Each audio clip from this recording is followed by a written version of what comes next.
Just on the truck bed, mile after mile. Fields stretch out wide like they got a mind of their own. Red sign at the hall, coffee gone cold. Everybody talking with a fire in their bones. Hear that rumble now, under boots on the floor. October is coming and we want something more. October 19th, we're standing up. October 19th, we've had enough. Alberta singing loud, let the whole world hear. October 19th, freedom's here.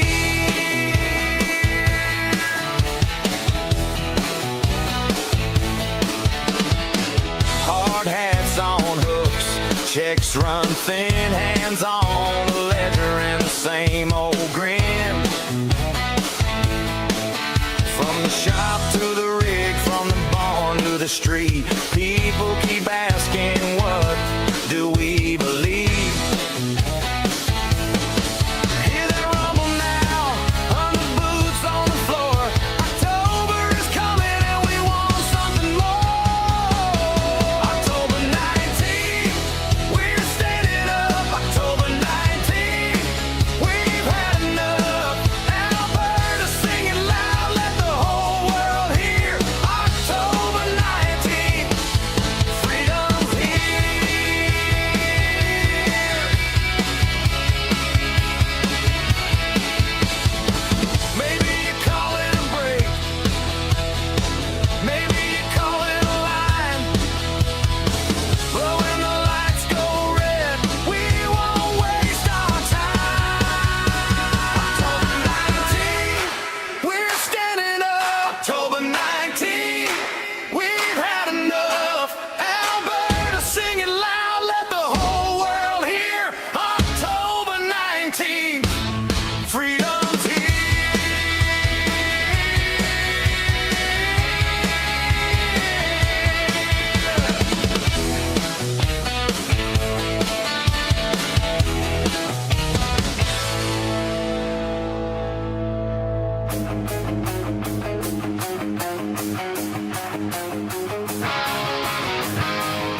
bled their ink in the dark for the dancers in silence, keeping rhythm in their hearts. Hey!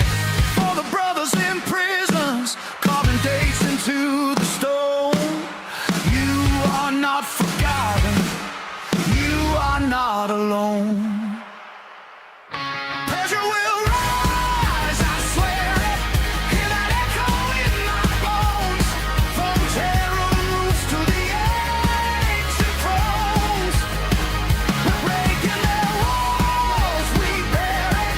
Every tear, every battle cry. You can cage your body, but the soul won't die. Pressure will rise.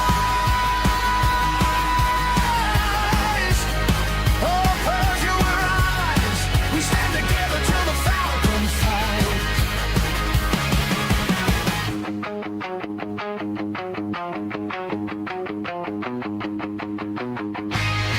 Good morning. Welcome to the NPC show. Deprogramming the world one NPC at a time. I'm your host, Frank. Today is Thursday, August 6, 2026. Good morning, everyone. How you doing? Hope you are having a great week. Give me a second. Wow, what a rush of a start that was. What a rush of a start. Yeah, good morning, guys. Let's see. Good morning to everyone in the chat. Hello to Sherry, Josie, Mary, Bendy, Christian. Good to see you. Joy, hello to you. Patriot, good to see you. Good morning. Christopher, Lisa, Velma, hello to you. Christian Miller, Angel Eyes, hello to you. Doreen, Phoebe, Biker Boy, hello to you. Eric, Kismet, and Bradley. Kathy, good morning to you, dear. Hello to you. Hello to everyone over on the Rumble side. We've got Josie, Campbell, Dixie, Mary, hello to you. David, good to see you, buddy. And Liberty, hello to all of you.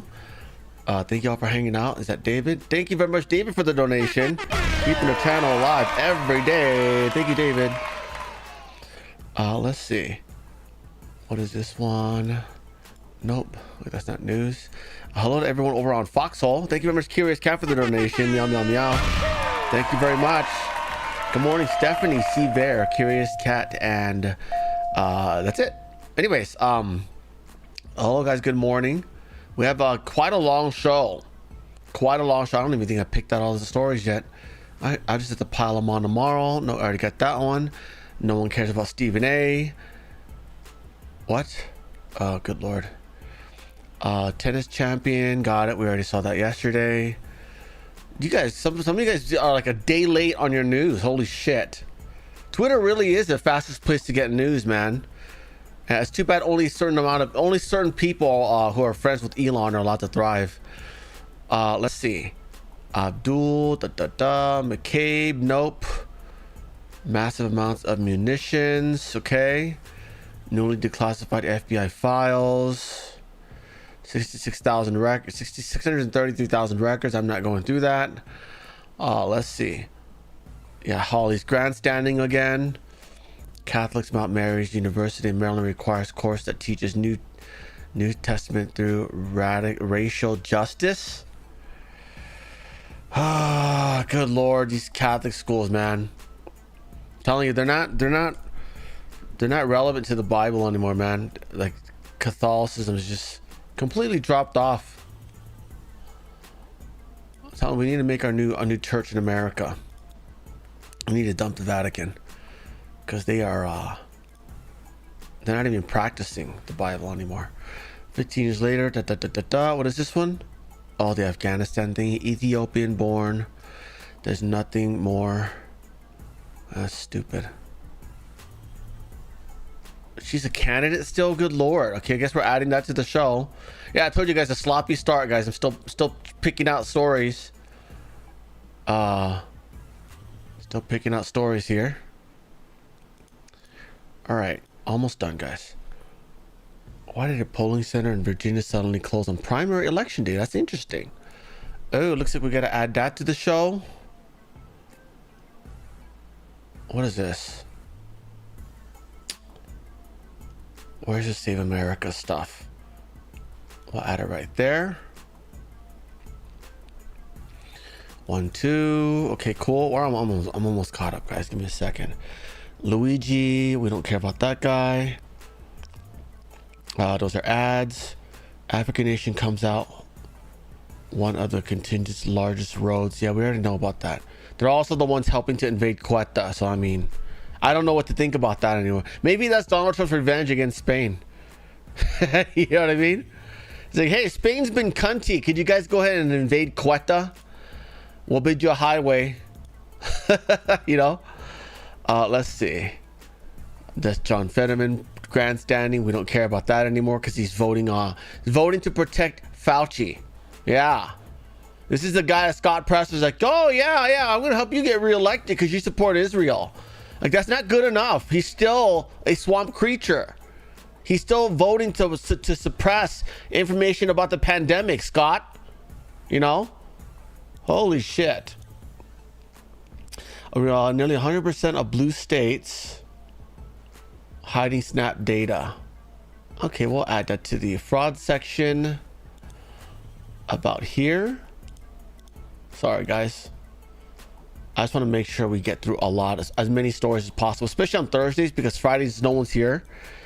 You know, a lot of you take long weekends or whatever, so a lot of you are not here for the weekends. At least not here on Friday.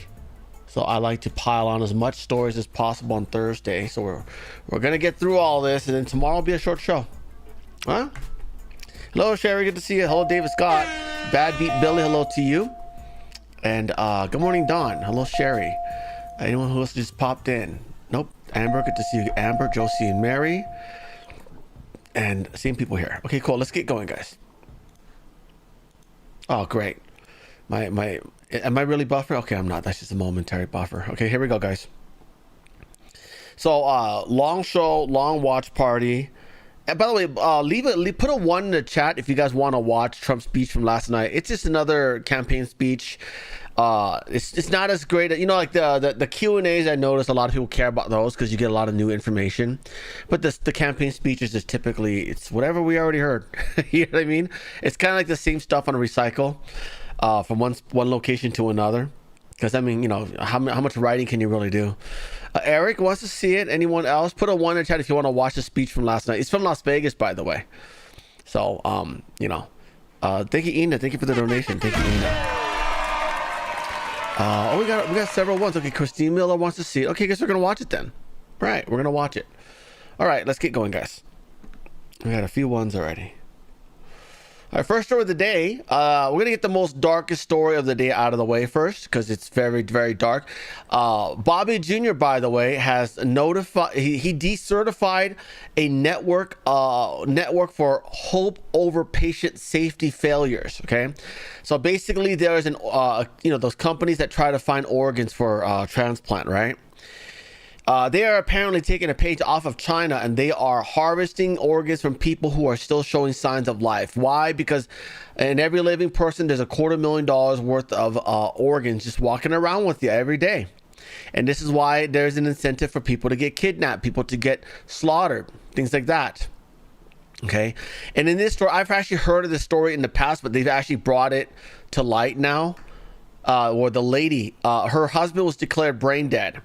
Okay, and then they started harvesting the organs out of him while his first of all, his eyes are still open. There's just no signs of life. Okay, the guy was like, his eyes are literally still like tracking people in while they're removing organs. He was visibly crying, and they're saying he's brain dead. Okay, at some point he started like flailing to get them to stop. They put him back together. The guy survived and actually was in the crowd crying hysterically in the crowd. I'm not going to play this because it is very traumatic to hear. I'm going to retweet that. My handle is right there if you want to look for me on Twitter. Give me a follow when you're there. I don't use Twitter anymore. I only for stuff that you retweet like this that I don't want to play in a show because it's quite frankly quite dark. So he has decertified them. I think they're no longer allowed to do this. They'll have to end up in the black market doing this now. Very terrible stuff. I've heard about the story in the past. We've talked about it here, but they've actually brought the wife and then the actual survivor of this attempted live organ harvesting that I thought only the Chinese do. Nope. They're doing it here. Anyways, next story. Marco Rubio has revoked 26 visas and slapped visa restrictions on 65 foreigners linked to the Mexican cartel. Good stuff. This comes after yesterday's DOJ presser where they announced that they are going after these transnational cartel organizations, going after them real nicely, making sure that they don't cause problems for here us domestically. So there's that. And also, he is going to begin vetting social media for foreigners trying to get visas. I thought this is already a thing, but apparently they're going to be expanding this. I think they were only doing it for certain countries, you know, the countries that have a reputation for not really liking us very much, right? And is this in the right spot? There it is. Yeah, so he's going to be expanding that, I think, and it's going to be applied to more, hopefully everybody, right? If they don't like us, they don't need to be here. Simple as that. Next story. Off the fraud, a Texas physician was sentenced yesterday to 12 and a half years for operating it's called Kingwood Medical Clinic, operating as an illegal pill mill that issued prescriptions for over 3 million opioid pills. Yeah, so very, very awful stuff. There are plenty of doctors that do this, by the way. If you're wondering why there's an Adderall shortage during festival season, we're talking spring, summer, and fall. This is why. It's because there's doctors like this just handing out pills willy-nilly, and they charge a lot more because, again, they're not looking to, they don't care about you. They don't, like when I used to get Adderall, I used to have to see my psychiatrist once a month and talk with them, so he knows everything's so good, I'm not going crazy, things like that. These guys don't care. They just write it. You might not even have to show up. They probably just do telehealth. Yeah, very terrible. So busted, 12 and a half years. Now go after the hospice frauds. Go after the people doing hospice frauds, even if they only had a hospice for one. Okay? I'm still waiting for that. He probably left the country already. Next story. A Nevada doctor is charged with a $95 million wound care fraud on Medicare. Yeah, first announced charges in Nevada since the formation of the West Coast Healthcare Fraud Strike Force. So this is the first charge that they've gotten out there. $95 million. The indictment exposes a scheme driven by greed, not medicine.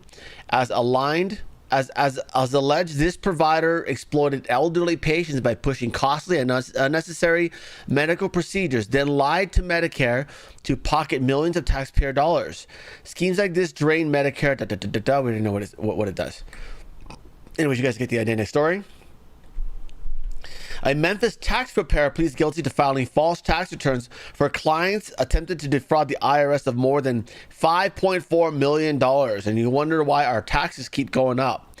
It's because someone is taking from our budget, our national budget, and sometimes our state budget.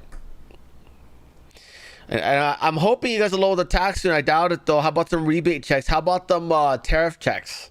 I know the first year's tariffs were refunded thanks to ACB. But how about this year's tariff checks? Could be helpful. Next story. Brooke Rollins reveals that nearly 100% of blue states are hiding SNAP data despite the federal government finding SNAP recipients driving luxury cars.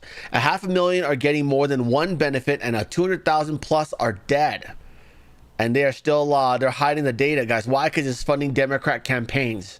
18 months ago, I sent a letter to every governor saying, partner with us. This is not political. We are sending... Hey, Sharon, thanks for following on Twitter. Thank you, Sharon.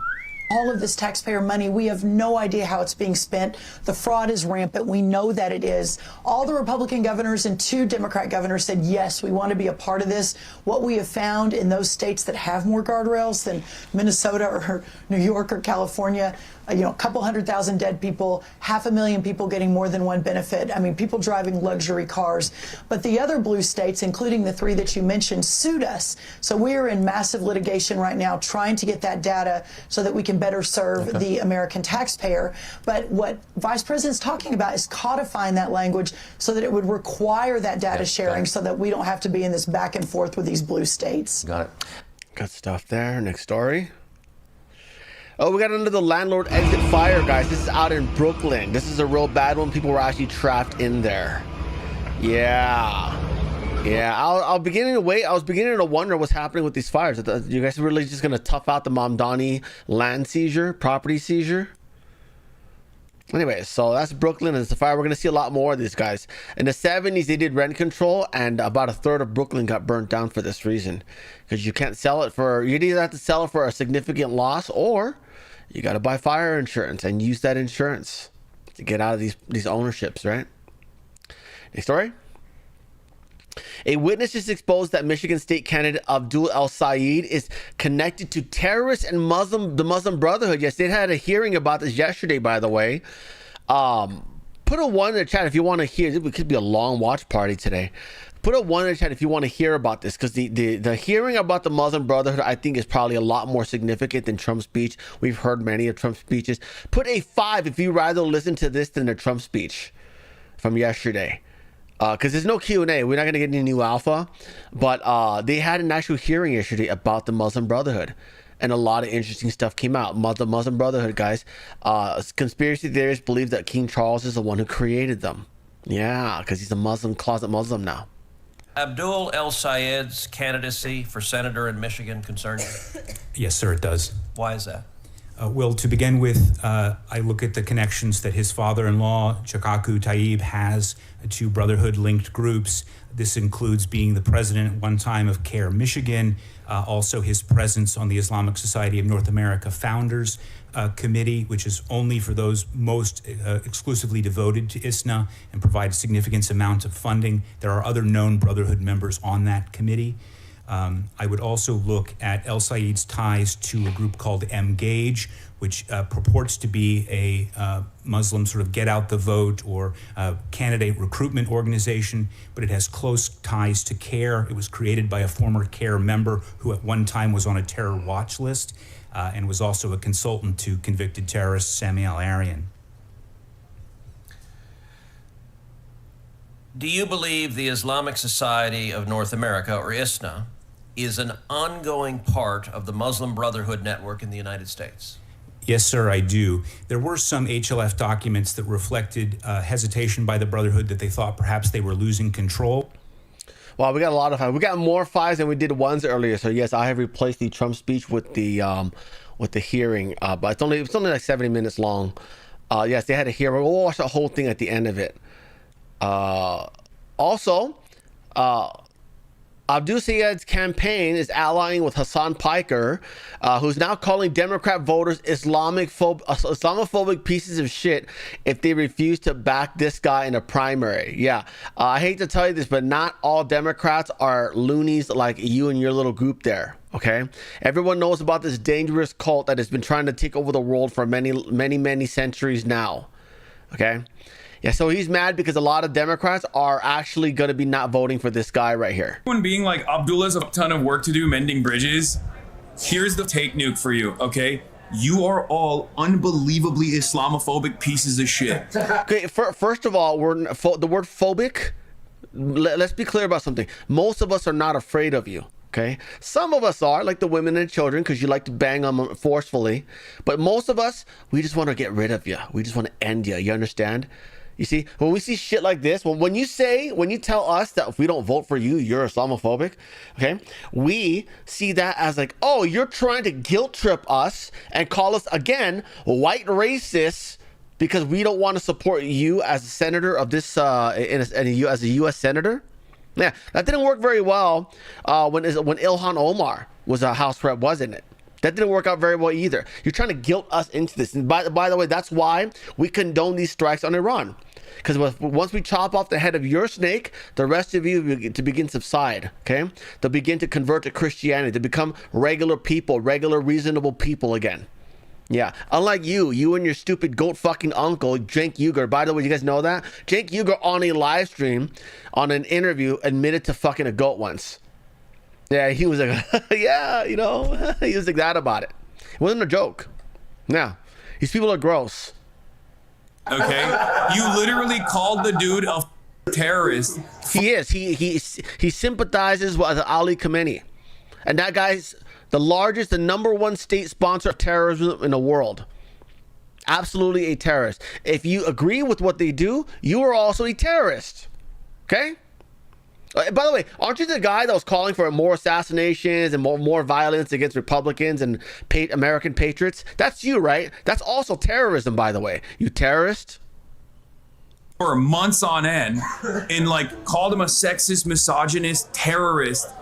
His algorithm, by the way, he on an interview admitted his algorithm, it's like, he says he'll scroll through it, all he sees is OnlyFans girls. And he's saying that as if it's a bad thing, right? But meanwhile, it's his algorithm. I can go on Instagram and I don't see any OnlyFans girls. Yeah, I see conspiracy theorists there, okay?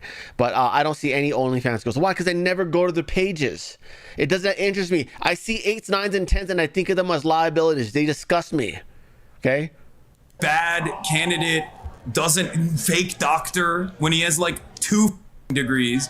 And now you're going to sit there and be like, well, you know, you really got to come to me now. Like, what are you talking about? Do you want to win or not? Lock the, okay? Lock the.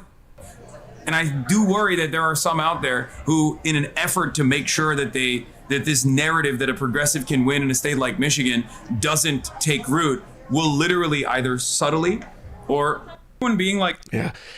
If you guys want to win Michigan, you need to fix Detroit. Okay, there is so much blatant cheating out there, guys. In 2022, not 2020, 2022, they cheated 2020 as well. But in 2022, there are people who are tracking these Penske trucks.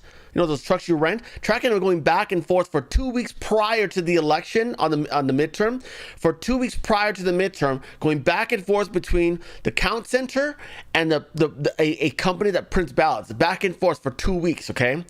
Those are the trucks you need to investigate, because I guarantee you those ballots are possibly pre-filled. If not this time around, they might ship ballots that are not pre-filled and fill them out in some basement at the count center.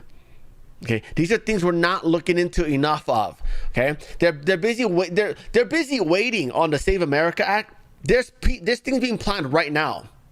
Okay, here's what you should do, Republicans. If you really want to win this midterm and all future elections, what you got to do, first of all, contract the best hackers you can find. Okay, after all the ballots are distributed, you hack the shit out of these print systems. Okay, you somehow fry them electronically, whatever you got to do.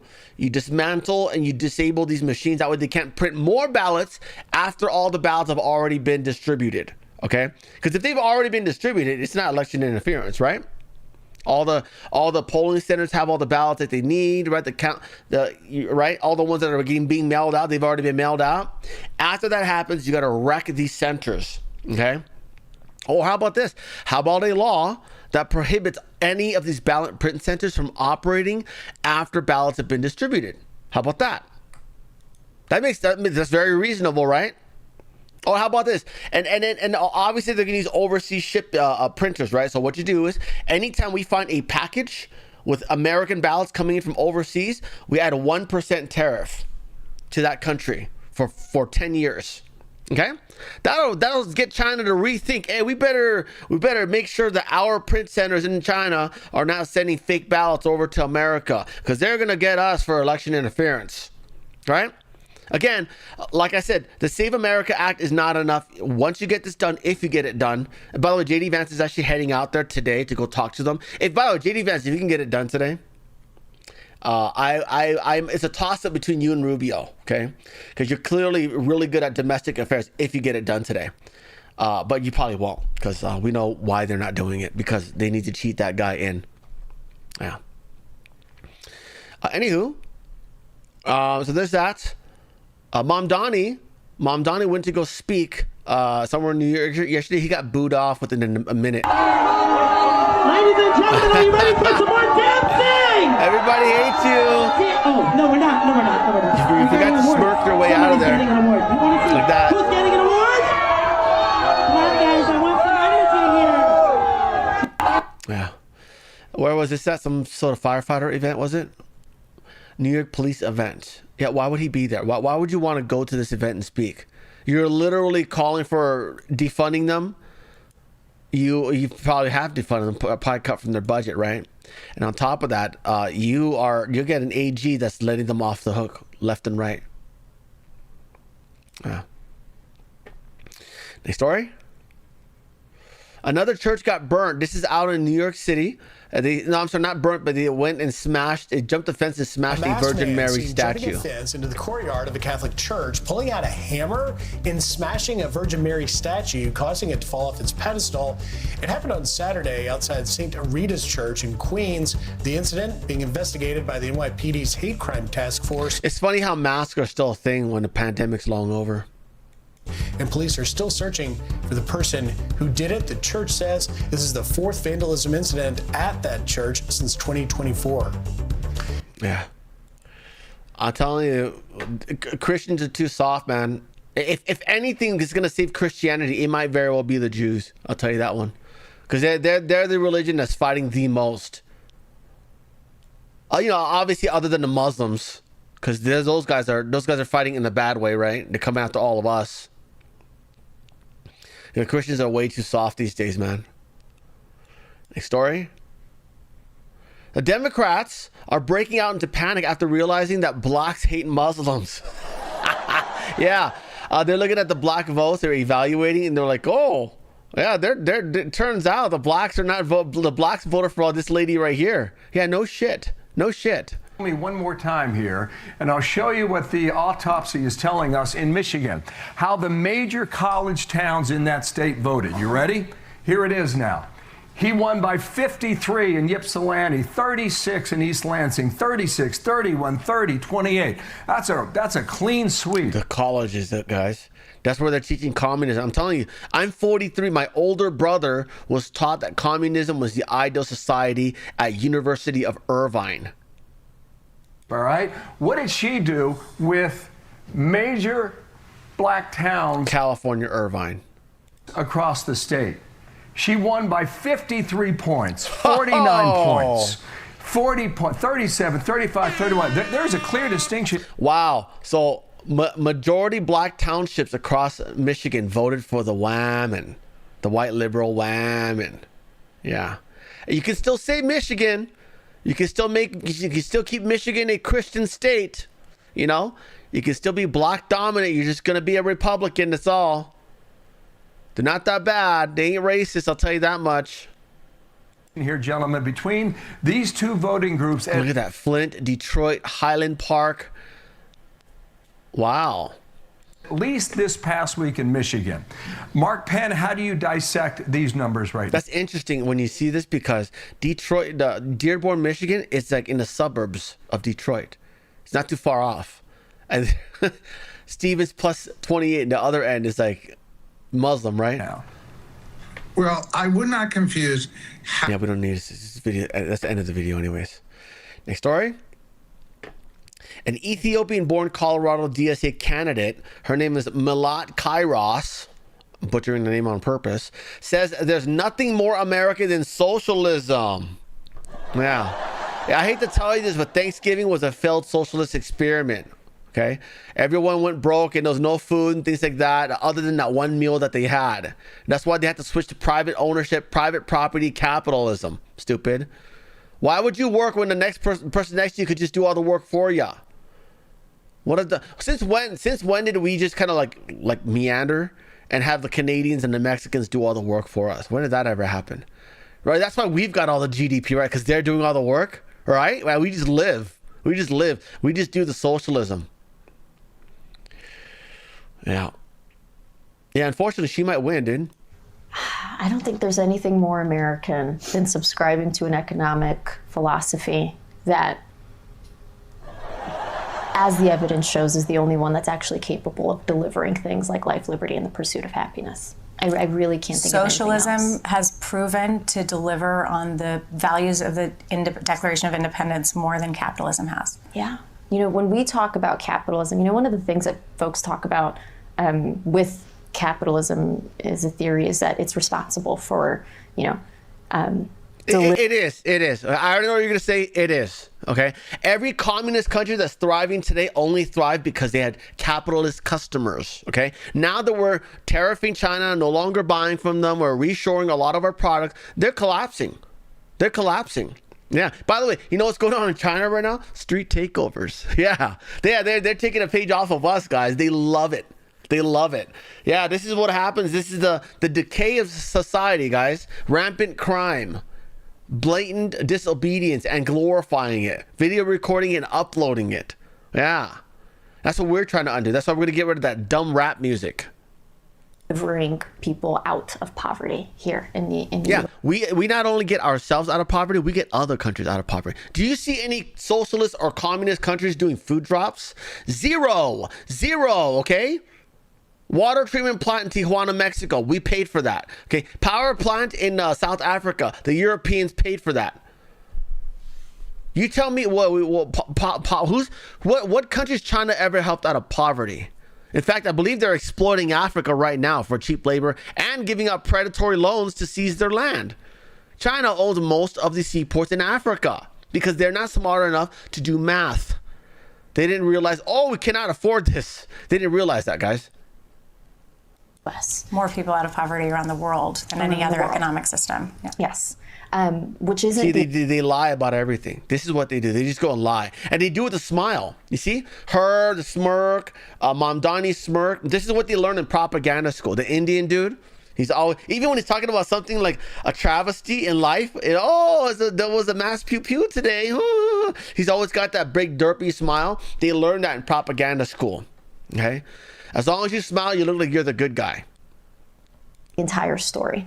At the same time that a lot of folks were getting delivered out of poverty, there were a lot of social safety programs that were also being created at the same time. And being exploited. Yeah, that's why they like socialism, because that's where all the fraud happens, right? How else are you going to get your hands into socialism tax dollars? Right? You got to create problems and then ask for money to fix it. And then not fix it so you can keep asking for more money, right? Anyways, that's enough of this bitch. Next story. Here's something funny. In Spain, they were planning to build a mosque here, right? So what people did is they started taking parts of like a pig. Like that's a pig's hoof right there. These are like their bones, and they start dumping it all over the soil because apparently if you contaminate the soil with like pig stuff, they won't build there. Hopefully, I don't know if this actually works, but this is what they're saying here in this post here. It's actually in Spanish. This is translated. But yeah, that's what they have to say about it. I thought that was pretty interesting. Maybe we need to start doing that. Maybe we need to contact, Tyson and say, hey, you got any pig's hooves we can buy from you? And just start scattering them everywhere, I'm telling you. We're way too light. They're out jumping fences and smashing Virgin Mary statues with hammers. And we're not, at the very least, dumping pig parts on their mosques? Why are we not doing that? That sounds like a great idea. Next story. The Democrats today voted. Okay, so they voted in the Senate today on whether they were going to be filing a contempt recommendation to the DOJ. Okay, it did pass, so that's good. This motion here that you're looking at, it was a motion to table it. Okay. And the nays were no. So to table it means to put it away. We're not gonna file contempt charges. Okay. So this motion did fail. Okay. So they and by the way, Rand Paul did say he is going to be filing with the DOJ ASAP. Okay. And so they voted here, and then they actually passed the committee 8-5. They failed the motion to table, and then it actually passed 8-5. Okay. Here's the part that's concerning though. So the Fox says that Fauci is more likely to be prosecuted for contempt of Congress because of precedent set by Biden's DOJ. Yeah, Steve Bannon went to jail for this. Remember that? Oh, he refused to even show up to testify. And as a result, he got put in jail. And because of this precedence, now we get to do the same thing to him. Right? Yeah. Oh, and he gets to go to jail while you wait for your appeal because they didn't let Steve Bannon continue to do his show during the election season while he waited for his appeal. Okay, these are again all precedences you set. Okay, so remember when you set the precedent of charging the N-word lady, Shiloh Hendricks, you charged her for disorderly conduct for saying the N-word. Okay, remember that because we know what Allahu Akbar means. Okay, it means kill all non-Muslims. Okay, that will become hate speech. You will all go to jail for it. And by the way, any country that chants that, tariffs. Okay, sanctions. That's what we're gonna do. Because that's hate speech, officially, right? Yeah, because as a rule of precedence, if there's a certain law that was interpreted to be violated a certain way within a certain situation, going forward, every case has to be ruled the exact same way. That's how important the Kyle Rittenhouse case was. And had he been found guilty, the right to self-defense would have been thrown out the door. And as the ICE agents come in and pew, pew, pew, pew, pew all of you, you would have no right to defend yourselves.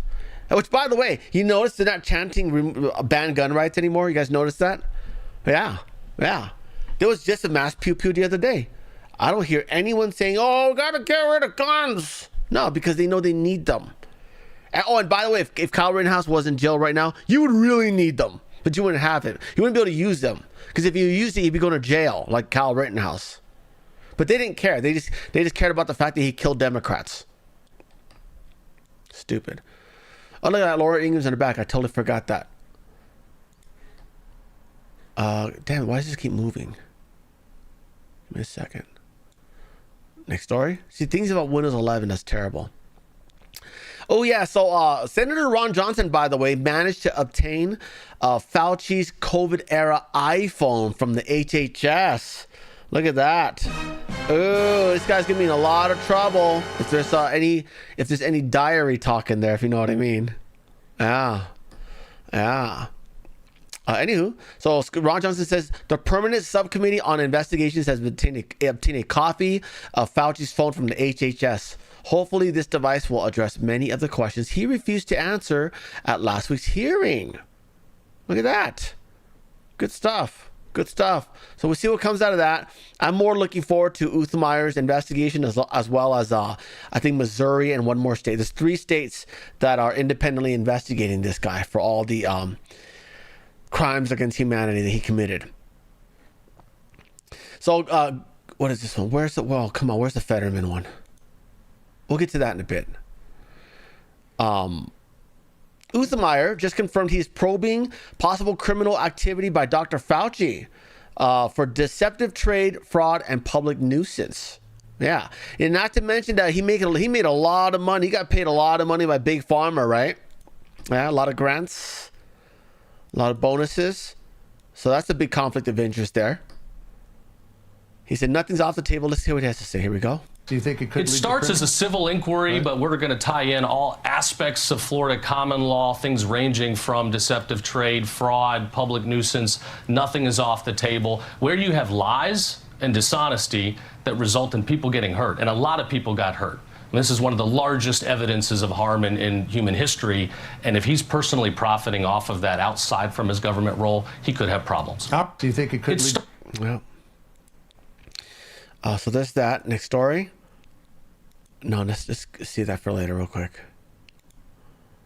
Scott Pressler has promised to help John Fetterman with his campaign re-election in 2028. Yeah, I've liked Fetterman lately because he's been reasonable, but why are we wasting resources and money trying to get a Democrat re-elected when we could? By the way, Scott Pressler, you didn't even try to primary Susan Collins. What's that about? So you're not going to try to primary Susan Collins, but you're going to try to get this guy reelected when he just, by the way, voted to table a motion to. So they tried to do a motion to hold Fauci in contempt. Okay, the Democrats did a motion to table, which means put it away. Listen to how Fetterman votes. Senator Blumenthal. Senator Fetterman. He said yes in case you couldn't hear it. Yes, table it. Don't. He's saying table it and don't hold Fauci in contempt. Let's listen to this ching chong vote. Senator Kim. Same thing as Fetterman. Yes. Senator Blumenthal. Yeah. So all the Democrats voted yes, including Fetterman. Scott Pressler, don't waste your time with this. Okay. You should be trying to primary him. Okay. I can assure you he's not for the Save America Act. He's just grandstanding because he knows it ain't gonna pass. Holy crap. What are we doing here? What are we doing as a party anymore? This is terrible. Susan Collins ran pretty much unopposed. And this guy's going to get our help getting reelected. Way to spend our money, Scott Pressler. I'm telling you guys, don't donate to the RNC. Donate to Donald Trump's PAC. Okay, because he knows what he's doing. These guys here, they're so easily charmed. You know what I mean? I thought Trump was easily charged. No, apparently Scott is as well. This is terrible. Anyways, next story. Let's go to this one first. Catholic Mount St. Mary's University in Maryland requires a course that teaches the New Testament through racial justice lens. Yeah.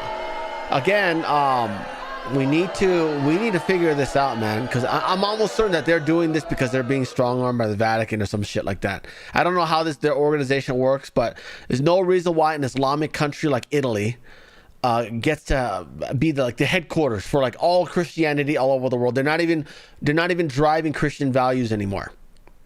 Okay, really? Now we're gonna have to teach this racial justice.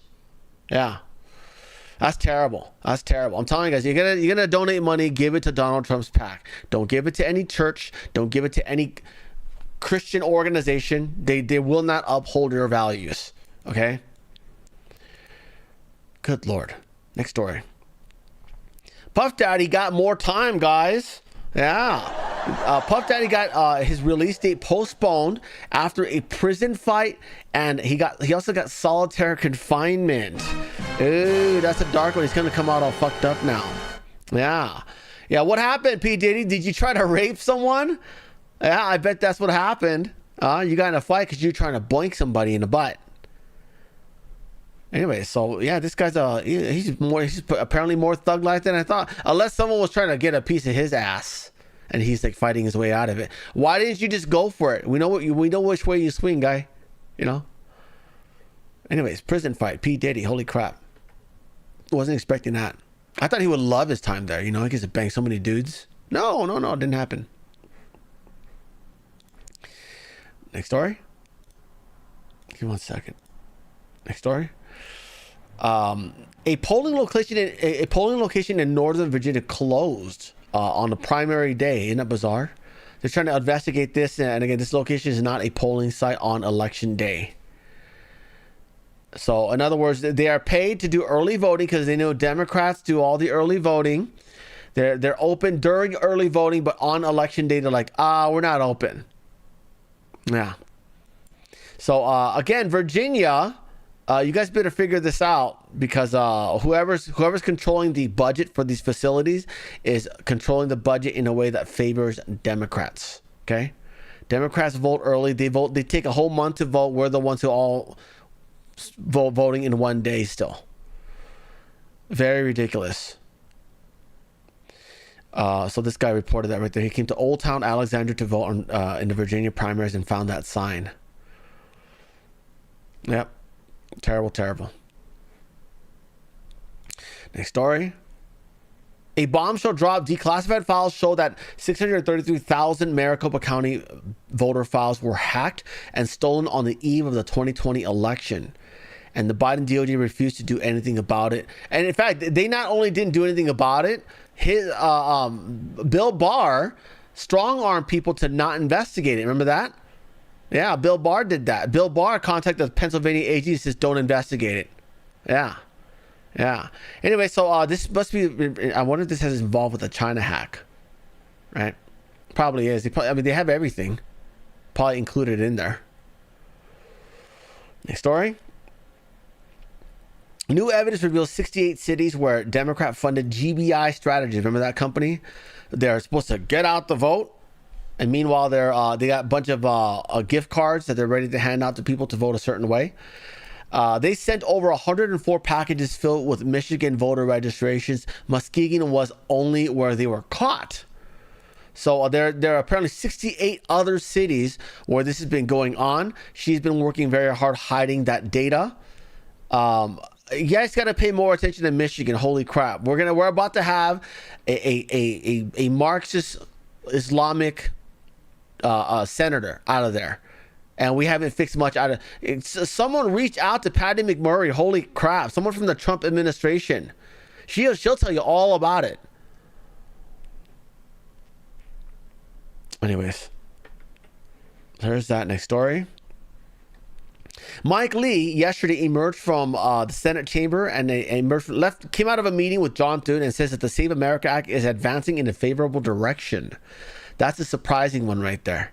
Let's see what he has to say. I just came from a very productive meeting with Senate Republicans, and the conversation has shifted in a very favorable direction. We're talking now much more about how best to do this, not whether to stay and work on the Save America Act, but what procedural vehicle to use in order to get this thing done.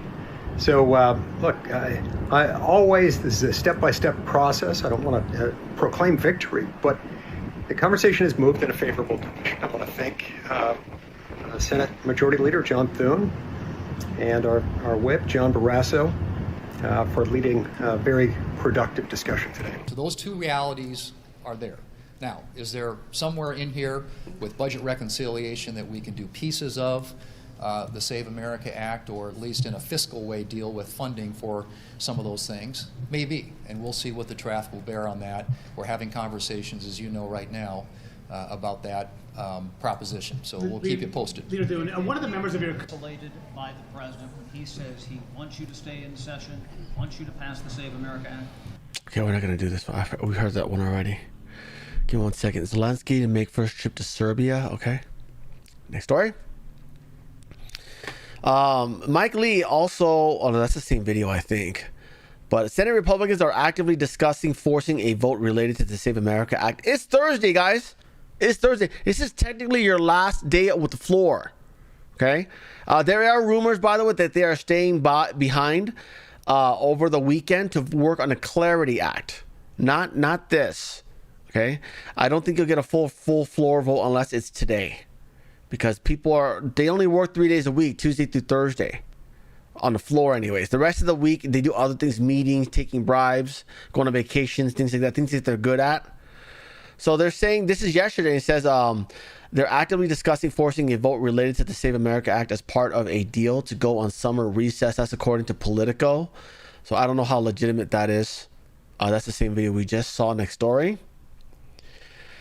Off to international affairs. U.S. has suspended, and by the way, the post-show watch party we're going to be doing is going to be the Senate Judiciary Committee on the Muslim Brotherhood in America. Okay, so we're going to do that 70 minutes long, and then we're going to cut off of that, go over to Rumble, and we've got several other things to watch. We've got oh yeah, China's preventing the wealthy. We might hold that till tomorrow, actually. We might save that post-show. Well, we'll see. We'll see how many people are left at the end of the hearing. Anyways, back to international affairs. U.S. suspends imports from Mexico's largest avocado producer. I'm not sure why this is the case. What is it? Oh, it smells like cartel shipments to me. Reasons for the suspicion. Security alerts. U.S. Embassy halted operations in Michoacan following a specific threat directed at U.S. interests and personnel.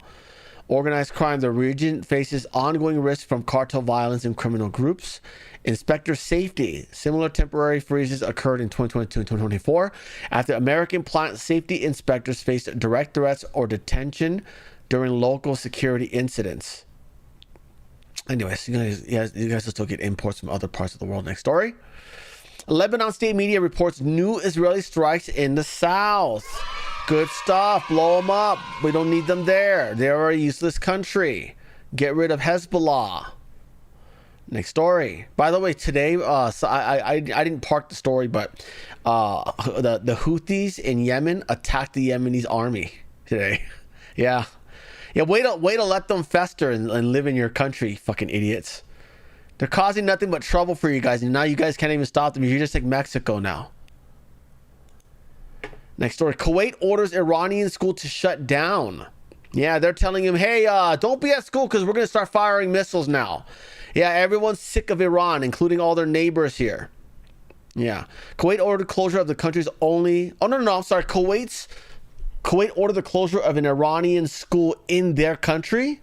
Why do you have an Iranian school in your country? That's like us having a Chinese school. Well, there are Chinese schools in America, not that I think of it, but only in Chinese areas where they want to learn Chinese. That's bizarre. Don't you guys both speak Arabic? What is the point of having an Iranian school in your country ever? That's a weird one, right?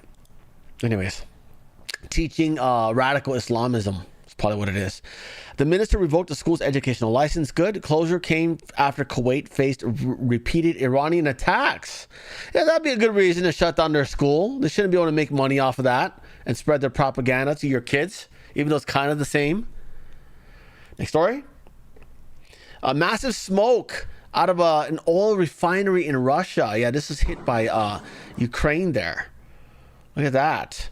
So there are apparently more oil refineries to hit, and they have the ability to hit it now because they are selling their anti-drone drones in exchange for Saudi Tomahawks.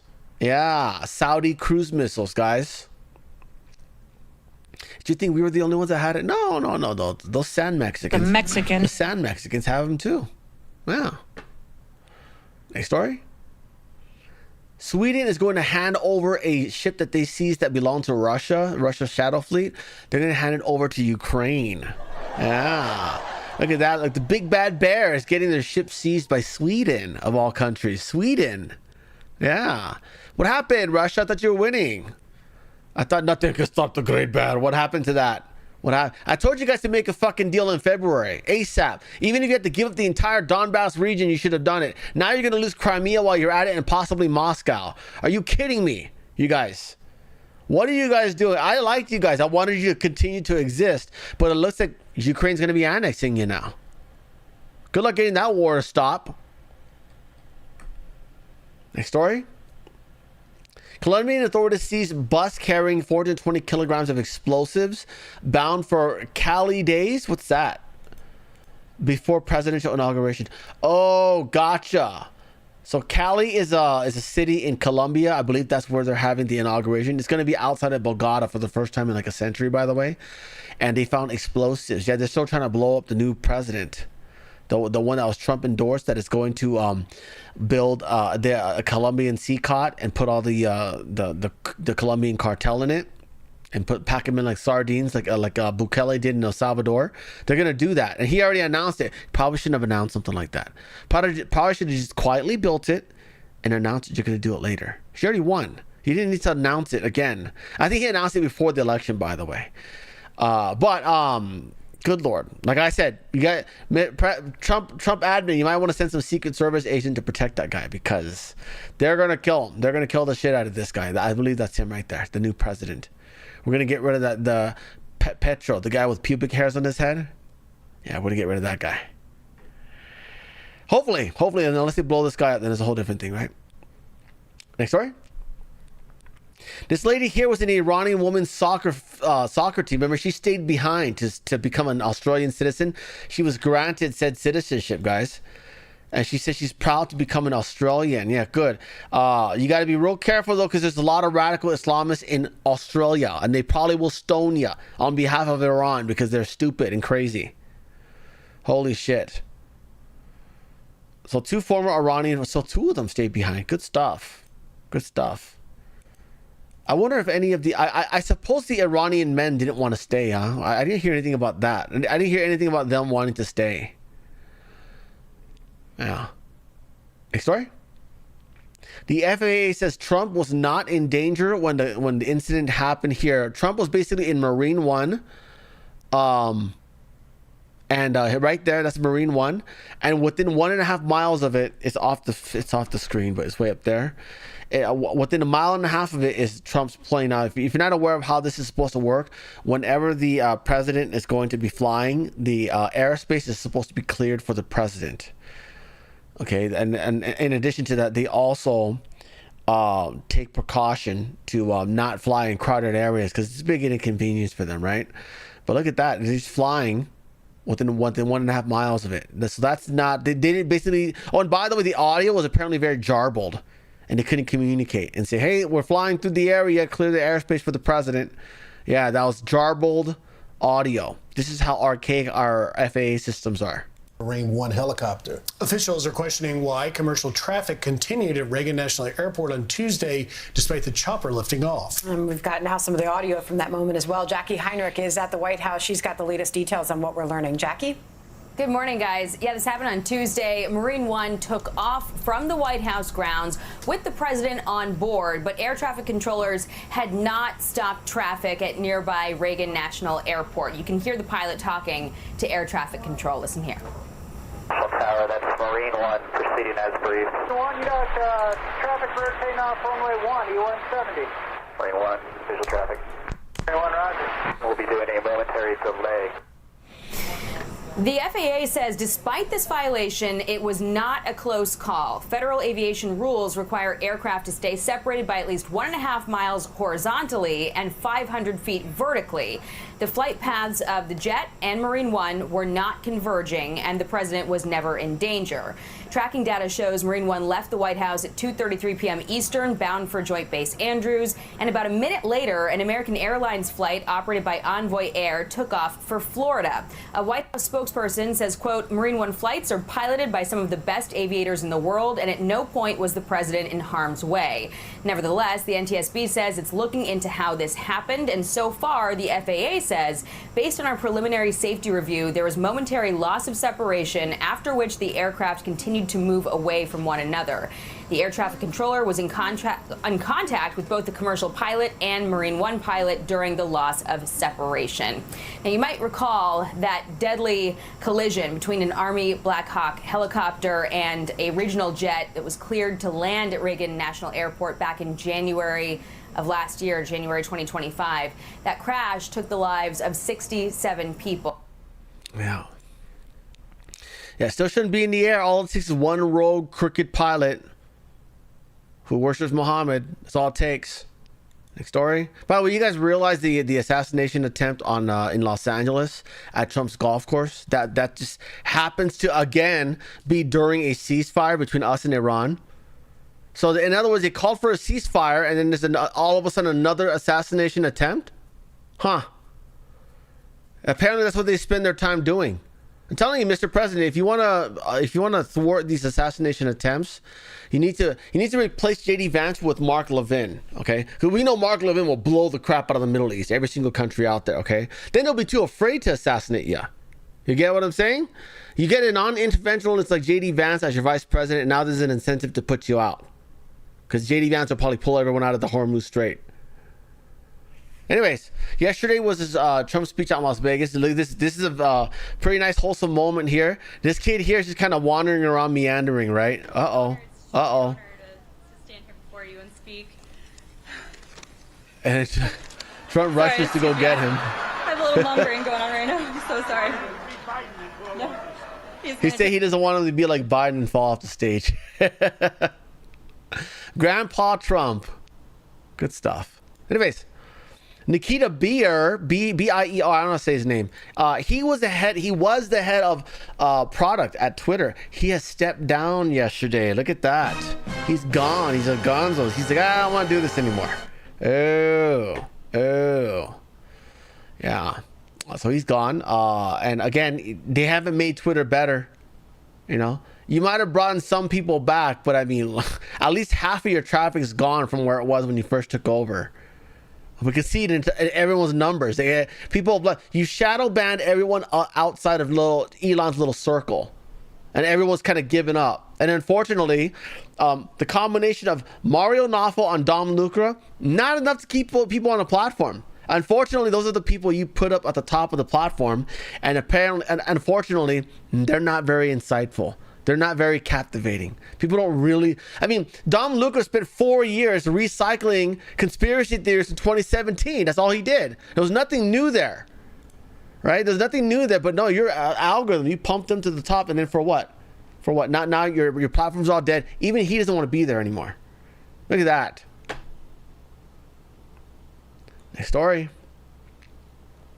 Oh, look at this one. This is a surveillance camera.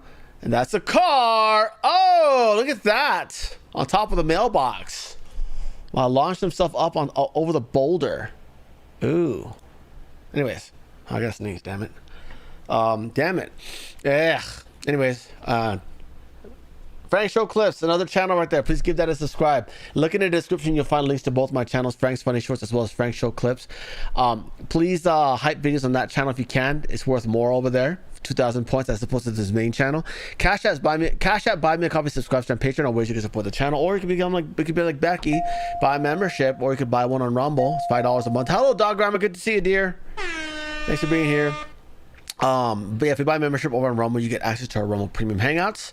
You can also buy a membership over on Foxhole. Look at that. And you get a cool tag next to your name that says Frank's Hands. Or be like Squiggly and get a golden diamond membership, and you get a picture of a bunch of chickens. Yeah. He's a co-rooster. He's co-rooster. Thank you very much, Squiggly, for that. Look at that. Squiggly with the donation today. He's co-rooster over on Foxhole. Thank you, buddy. Anyways, so we've got we're going to be watching the Senate Judiciary Committee hearing on the Muslim Brotherhood, and then if there's enough people still remaining after that's over, it's about an hour long. If there's enough people available still, we'll switch off. We'll go to Rumble. We'll watch Chris Chappell's episode about China's wealthy not being allowed to leave the country because they need to keep the money in the country, right? And then also another episode of Asian Women Are Awful.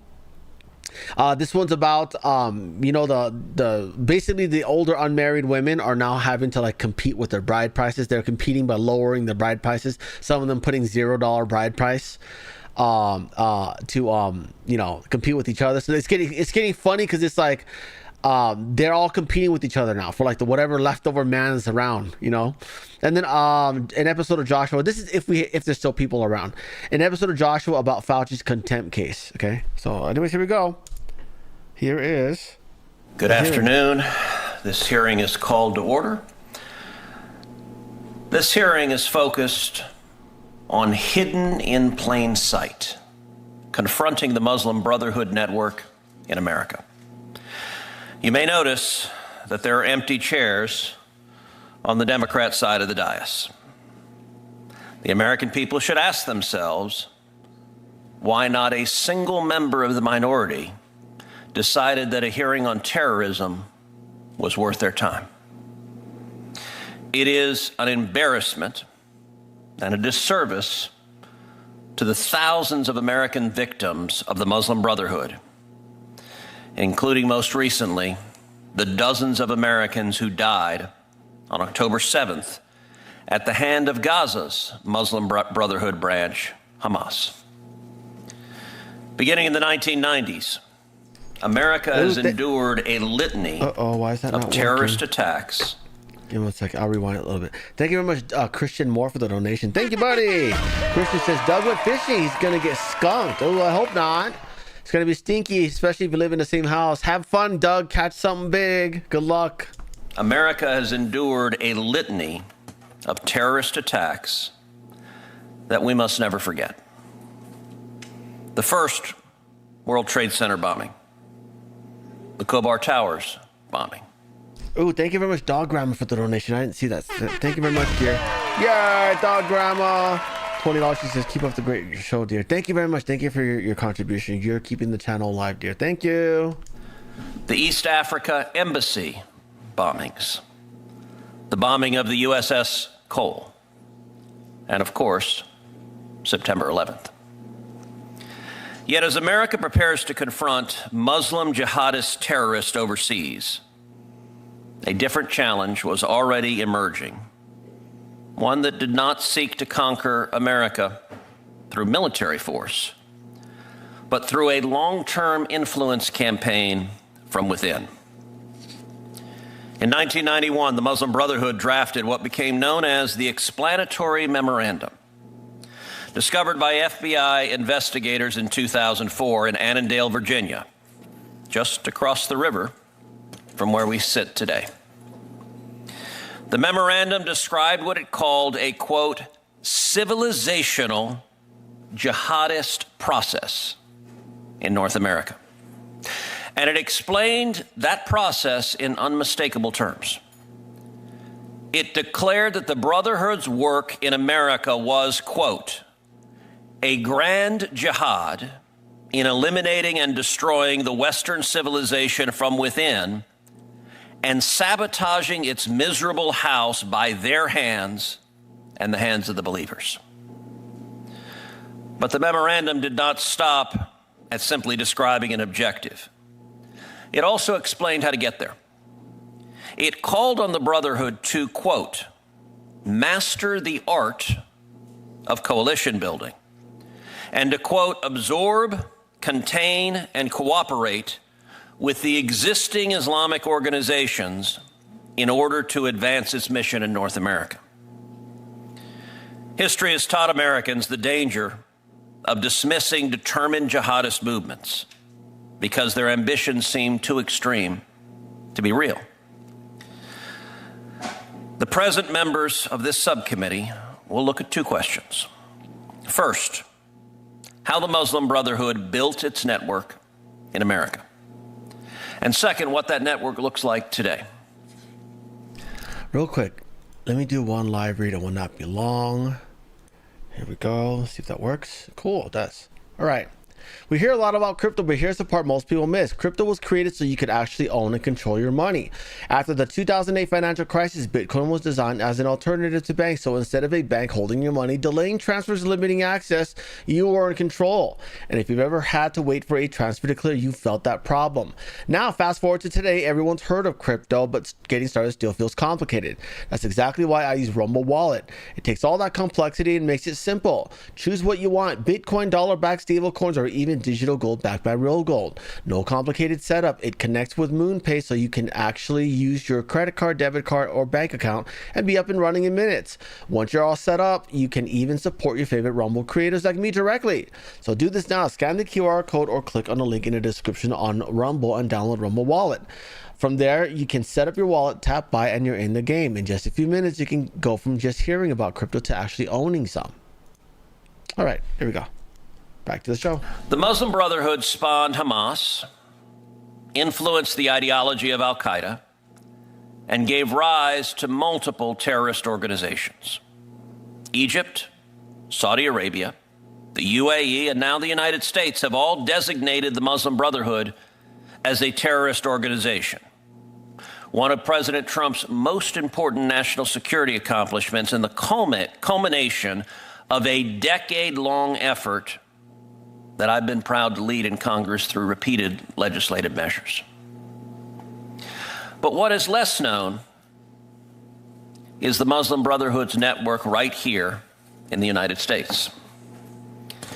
In 2008, the Holy Land Foundation, then the largest Muslim charity in America, was convicted on 108 counts of funneling money to Hamas, laundering funds, and tax fraud. 5 of its leaders received sentences of up to 65 years. Let me say that again. The largest Muslim charity in America in 2008 funded Hamas. The same Hamas that murdered over 1,200 innocent Israelis, as well as civilians from 52 other countries on October 7th. The same Hamas that kidnapped children, that raped women and little girls, that held innocents hostage, including dozens of Americans. The Holy Land Foundation trial produced an extraordinary body of evidence: wiretaps, internal memos, organizational charts, meeting transcripts, laying bare the Brotherhood's sprawling American infrastructure. Most importantly, prosecutors identified what they alleged was a broader network of organizations operating within the United States. That list included the Islamic Society of North America, the North American Islamic Trust, and most notably, the Council on American Islamic Relations, CARE. These organizations did not appear overnight. They began on college campuses in the 1960s.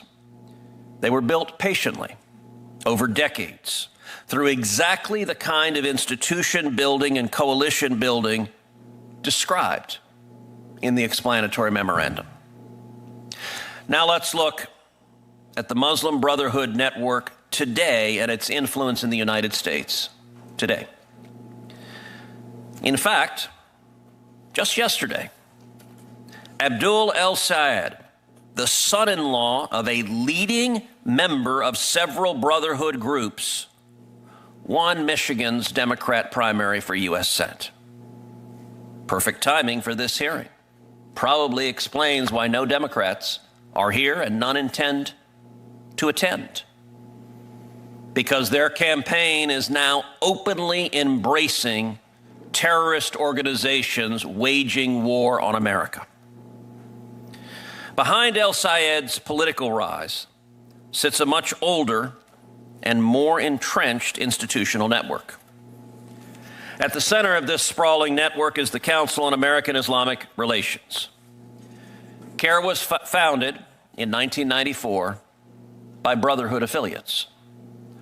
Omar Ahmed and Nihad Awad, two of CAIR's founders, were both captured on FBI wiretaps at the 1993 Philadelphia meeting, where Brotherhood leaders plotted to undermine the Oslo peace process and rally broad support for Hamas in the States. Months later, CAIR emerged as a nonprofit. Many people associated with CAIR have actively aided terrorism and criminal efforts. For example, senior CAIR official Ghassan Elashi was sentenced to 65 years for funneling over $12 million to... Thank you, Shanjo, for the donation. Thank you. Hamas. Randall Royer, a former CAIR communications specialist, served 13 years for helping friends join the Taliban. Bassem Khafagi, CAIR's former community affairs director, was deported after pleading guilty to fraud. And Muthana al-Hanouti, former CAIR Michigan director, was convicted in 2011 for violating U.S. sanctions. This pattern is not a coincidence. The Holy Land Foundation prosecution revealed that these organizations did not operate in isolation. They functioned as part of a broader Muslim Brotherhood ecosystem. When one organization collapses, another quickly emerges, often led by many of the same individuals. Consider the Islamic Association for Palestine, or IAP, one of the original Brotherhood organizations identified during the Holy Land Foundation trial. After IAP was driven into bankruptcy through civil liability for supporting terrorism, its leadership did not disappear. They simply reappeared elsewhere. Rafiq Jabir, IAP's former president, became a founding board member of CAIR. Osama Abur Shayed, once employed by two Brotherhood organizations, including IAP, now leads American Muslims for Palestine, or AMP. Salah Sarsour worked for IAP before later joining AMP's board. He was recently arrested by ICE. The names change, the nonprofits change, but the people and the mission remains remarkably consistent. UAE rightly designated CAIR as a terrorist organization in 2014, more than a decade ago. My home state of Texas has done the same. Today, this network sustains itself through interlocking nonprofit organizations, advocacy groups, litigation, political organizing, and taxpayer-funded grant programs. They file lawsuits. They lobby legislatures. They train activists. They organize on college campuses. They challenge school curricula and school policies. They conduct media campaigns and public advocacy, and they win statewide Democrat primaries as recently as just yesterday. Consider how CAIR's leaders responded after October 7th, when Hamas murdered more than 1,200 innocent people in Israel, the deadliest massacre of Jews since the Holocaust.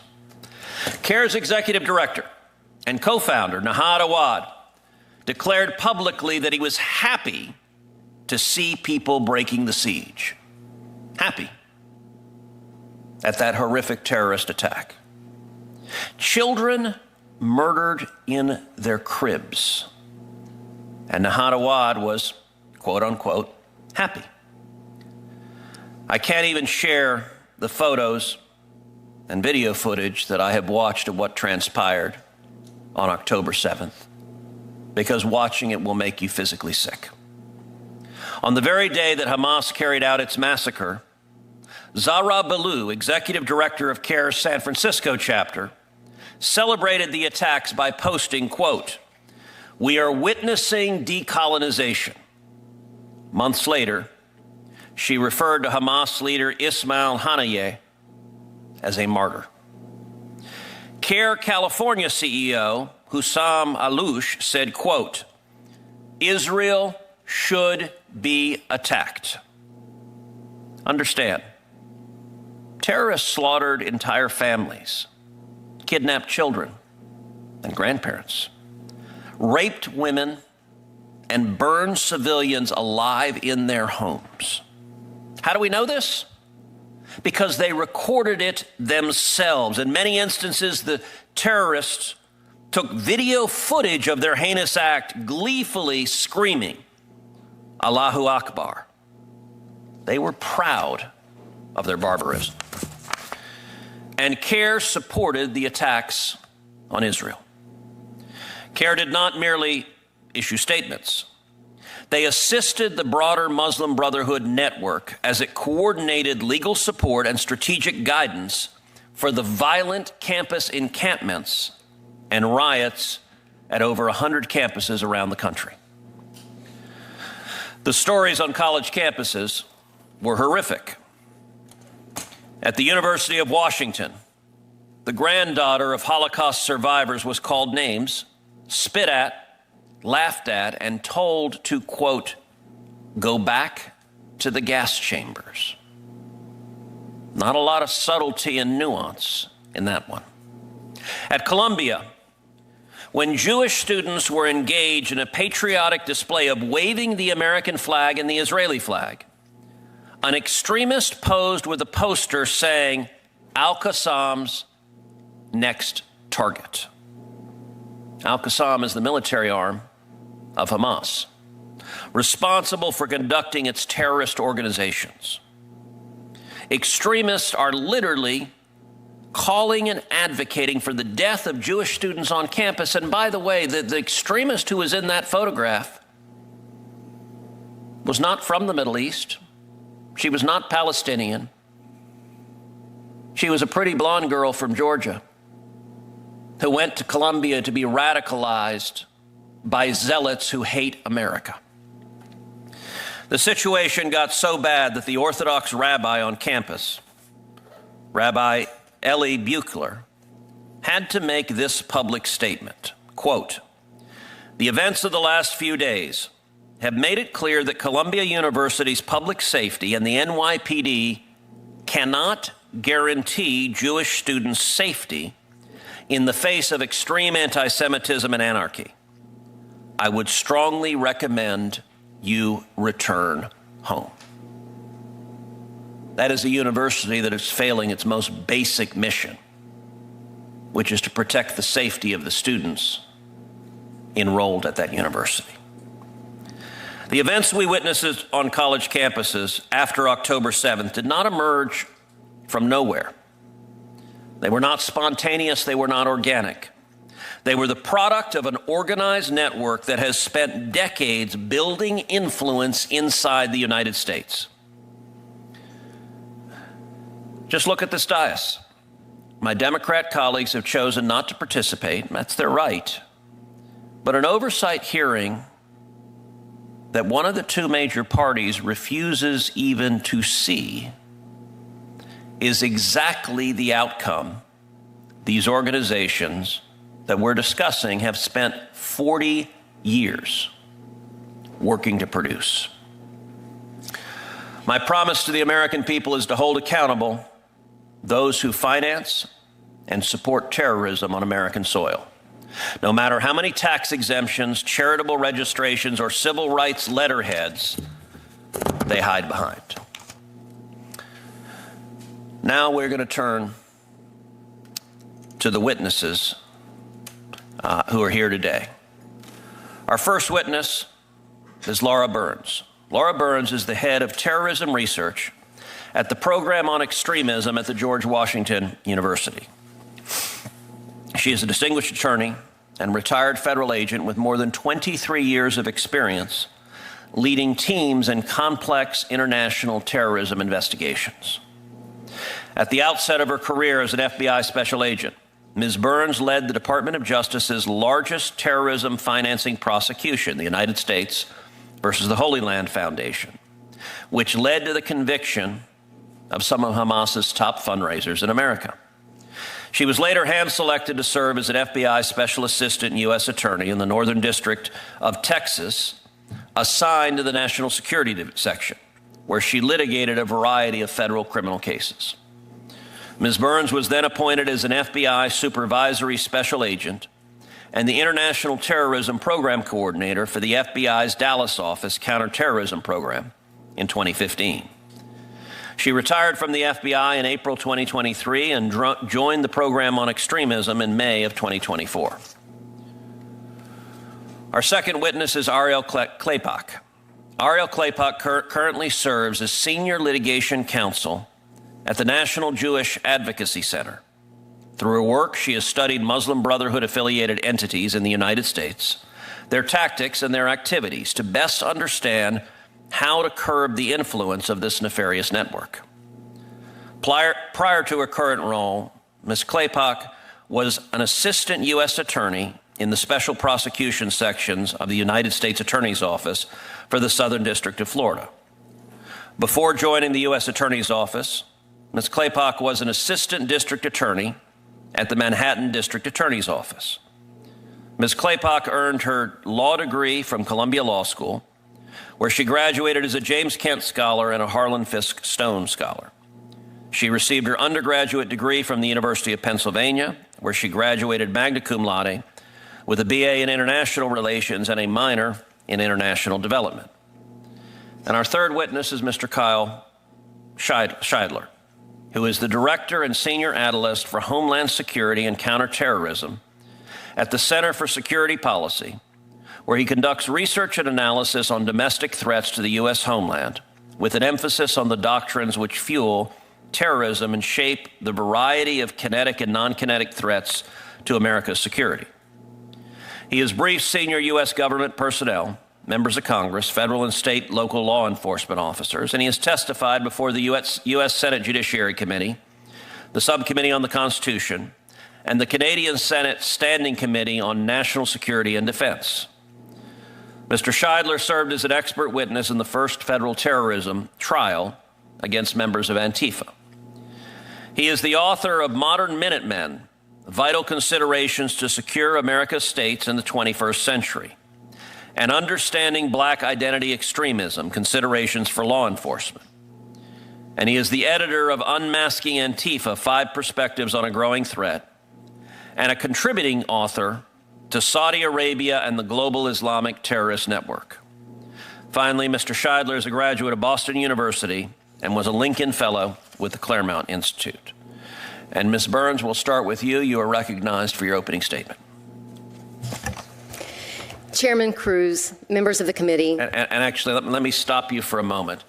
And I want to ask each of you to rise and be sworn in. If you each stand and raise your right hand. Do you swear that the testimony you're about to give before this subcommittee is the truth, the whole truth, and nothing but the truth, so help you God? All of you have answered affirmatively. You may be seated, and Ms. Burns, you may give your opening statement. Chairman Cruz and members of the committee, thank you for the opportunity to testify.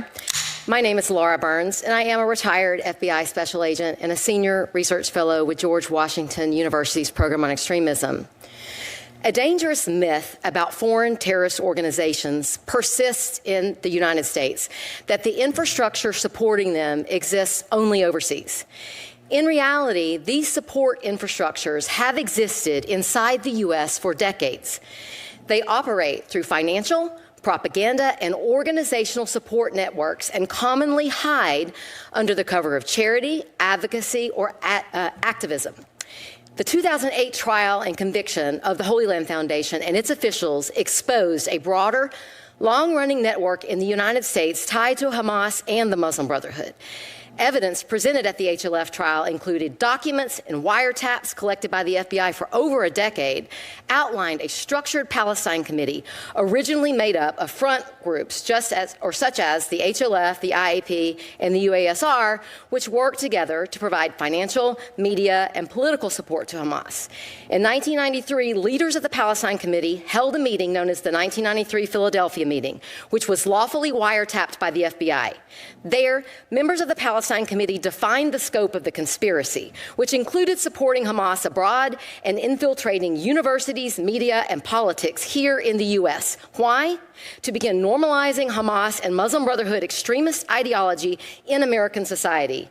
They stated, quote, war is deception when plotting to lie to Americans. They also noted their intent to cleanse the curriculum in U.S.-based K-12 schools because, quote, we don't want our children growing up surrendering to the idea of peace with Jews. Their words. They recognized Hamas would be designated a terror organization, and they risked exposure. They agreed to continue to pursue their agenda by cloaking themselves under the cover of legitimacy. Evidence emerged at the trial that showed it was out of this conspiratorial meeting that CARE was created to protect the other elements of the Hamas support network. The network vigorously pursued its agenda. Each part had its own role. The HLF's role in the conspiracy, before it was designated as a terror front in 2001, was to send money to Gaza and the West Bank to support the Hamas social infrastructure. The IAP's role was to disseminate Hamas propaganda here, and CARE's role in the conspiracy was to defend and protect the other elements of the Hamas support network and to pressure others to adopt its narratives or remain quiet. Regarding the last point, in the 1993 Philadelphia meeting, this network of individuals, in effect, plotted to silence the free speech of those who disagreed with them via intimidation. Specifically, meeting attendees agreed that they must, quote, pressure others to adopt their narratives or remain neutral. It should be noted that a co-founder of CARE, Nahad Awad, was an active participant in this conspiratorial meeting, and he remains the executive director of CARE to date. Elements within this network have evolved and rebranded, and CARE's pressure tactics are still in play. CARE and other elements of this network appear to have continued their acts in furtherance of the conspiratorial agenda, as detailed extensively in my written testimony today. For decades, narratives have been intentionally seeded into public discourse that portray terrorist organizations as resistance movements, excuse acts of violence, and intimidate critics into silence. On college campuses, in activist spaces, and across social media, slogans and rhetoric that once existed on the fringes have become normalized. And too often, people who raise concerns are immediately labeled hateful, intolerant, or extremists themselves. But free societies cannot function when intimidation replaces debate. The First Amendment protects speech. It protects dissent. It protects protest. But it does not protect material support to terrorism. It does not protect criminal conspiracies. And it does not require Americans to ignore evidence introduced in federal court simply because that evidence is politically uncomfortable. The history of this network is not in question. It was made public decades ago, but few paid attention. Now is the time to pay attention and understand the facts. The lesson from history is clear. Terrorist organizations do not survive on violence alone. They survive through networks that raise money, shape narratives, recruit supporters, and legitimize extremism. If we fail to recognize how those networks evolve and adapt, we will continue fighting yesterday's threats while tomorrow's are being built in plain sight. Our greatest vulnerability is not a lack of information. It is a failure to act on what decades of evidence have already revealed. Thank you very much. Thank you, Ms. Burns. Ms. Claypock, you're recognized for your opening statement. Thank you. Chairman Cruz and members of the committee, thank you for the opportunity to testify today. My name is Ariel Claypack, and I am Senior Litigation Counsel at the National Jewish Advocacy Center and a former federal prosecutor. When someone tells you who they are, believe them. The Muslim Brotherhood told us their strategy for the West, but don't take my word for it. They put it on paper.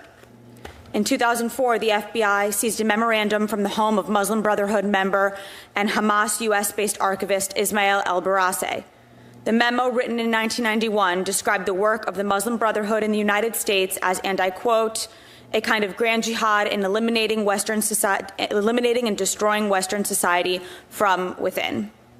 In 1993, after the announcement of the Oslo Peace Accords, a peace agreement between the Israelis and the Palestinians, Muslim Brotherhood and Hamas members met in Philadelphia to discuss their plan to thwart the agreement. The FBI wiretapped the meeting, where the participants suggested the creation of a neutral-sounding organization for the purpose of deceiving Americans. That organization is the Council on American Islamic Relations, or CAIR. 35 years later, their plan is working just as designed. This is not a relic of the 1990s. It is a foreign terror-supporting movement on American soil targeting our Constitution and our founding principles. I would ask you to remember three things. These organizations are dangerous, they are in our schools, and they hide by abusing the very legal system they are working to dismantle. CAIR and its officials platform and maintain relationships with designated terrorists, not then, but today. Here are just a few examples. One, in 2025, the executive director of CAIR Ohio moderated an event that featured a member of Hamas. CAIR called it an oversight. Two, the International Union of Muslim Scholars, or IUMS, founded by the now designated foreign terrorist organization, the Egyptian Muslim Brotherhood, amplifies CAIR's work. This amplification is ongoing. This is the CAIR content that is on the IUMS website today. Three, CAIR's current executive director and 1993 meeting participant, Nihad Awad, has appeared at IUMS events, eulogized a U.S. designated terrorist who was also Osama bin Laden's spiritual leader, and openly celebrated Hamas's murder of civilians. Second, they are in our schools. CAIR New Jersey pushed their revisionist version of a 9/11 curriculum to nearly 30 public school districts that reframes the attacks as a predictable consequence of U.S. foreign policy. Imagine the kids in all those school districts walking around learning and believing that 9/11 was our fault. Other CAIR curricula warn teachers not to say radical Islamic terrorism, and CAIR boasts of its partnership with Chicago Public Schools, one of the largest in the country. Indoctrinating our children into believing that terrorism is justified resistance is the antithesis of everything this country stands for. Third, they abuse the legal system to shield themselves from discovery. For example, in Texas, where CAIR is challenging its terrorist designation, they have repeatedly resisted turning over discovery the judge has ordered them to produce. The state has had to file 4 different motions to compel the discovery that CAIR was already ordered to produce by the judge. When a former board member publicly exposed that CAIR was receiving foreign funding through the Washington Trust Foundation and hiding it from its own board, CAIR sued her for defamation, then dropped the suit the moment the discovery turned to its donor records.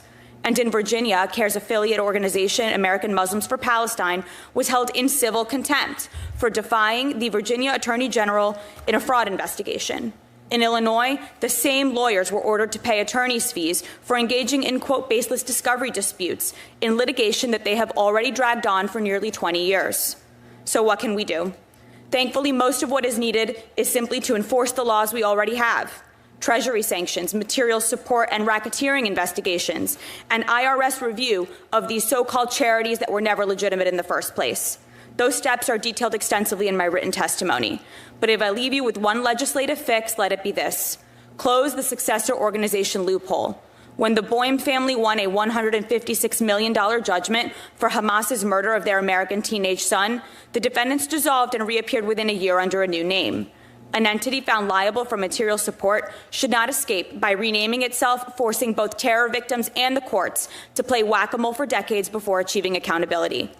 The Muslim Brotherhood told us who they are. They told us that they wanted to infiltrate American universities, media outlets, and research centers, and that is exactly what they've done. They teach our kids that 9/11 was our fault. They legitimize terrorism as justified resistance, and they abuse our legal process so that those who seek to expose them for who they really are, Muslims included, are silenced. We haven't been listening, and Americans pay that cost every day. We have the tools to fix this, and we must continue to act. Thank you. Thank you. Mr. Scheidler, you're recognized for your opening statement.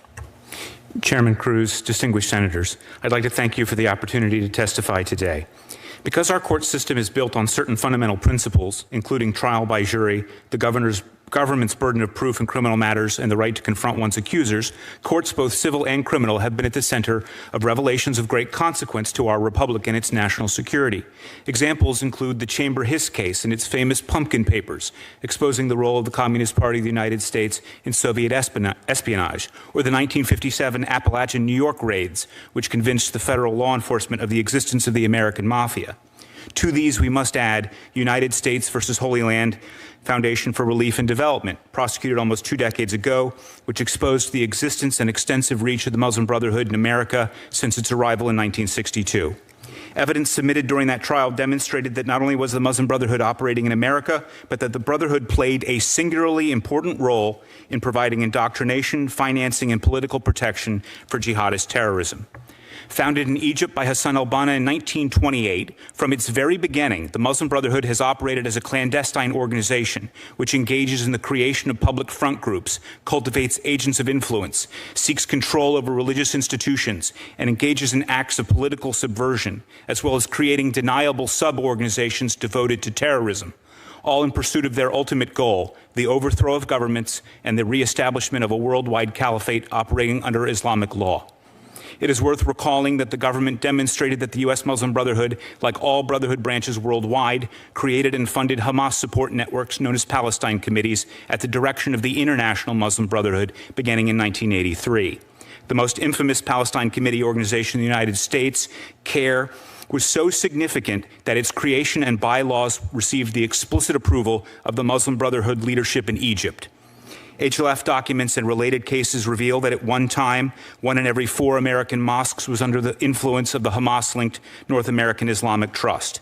Brotherhood members, including some convicted of terrorism charges, such as Sami al-Arian and Abdurrahman al-Amodi, regularly worked to influence leaders of both American political parties. Organizations affiliated with the Brotherhood have recruited and trained chaplains for American prisons and the American military. Brotherhood organizations operate on nearly every college campus in the United States and have regularly recruited young American Muslims and led them to commit acts of terrorist violence. In short, the issue of the U.S. Muslim Brotherhood is not merely a counterterrorism issue, but it is also a systemic counterintelligence challenge. And even more broadly, it is a challenge to the fabric of the United States and its ability to seek assimilation and social cohesion. In the HLF case, the United States government achieved an unparalleled intelligence coup, and yet almost none of this information was put to substantive further use. HLF would be the last domestic Muslim Brotherhood charity designated by the U.S. Treasury Department. There were no further prosecutions for material support. It was the equivalent of cracking the Enigma code in 1939 and then never decoding another Nazi message. In 2008, the U.S. government had in its possession the name and rank of most leading Muslim Brotherhood figures in the United States.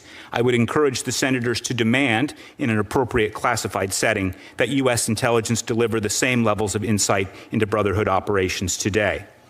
The federal government's disinterest in the challenge of the Muslim Brotherhood has largely been answered by private efforts at the local and state level. These have included educational efforts, but also legislative and judicial responses.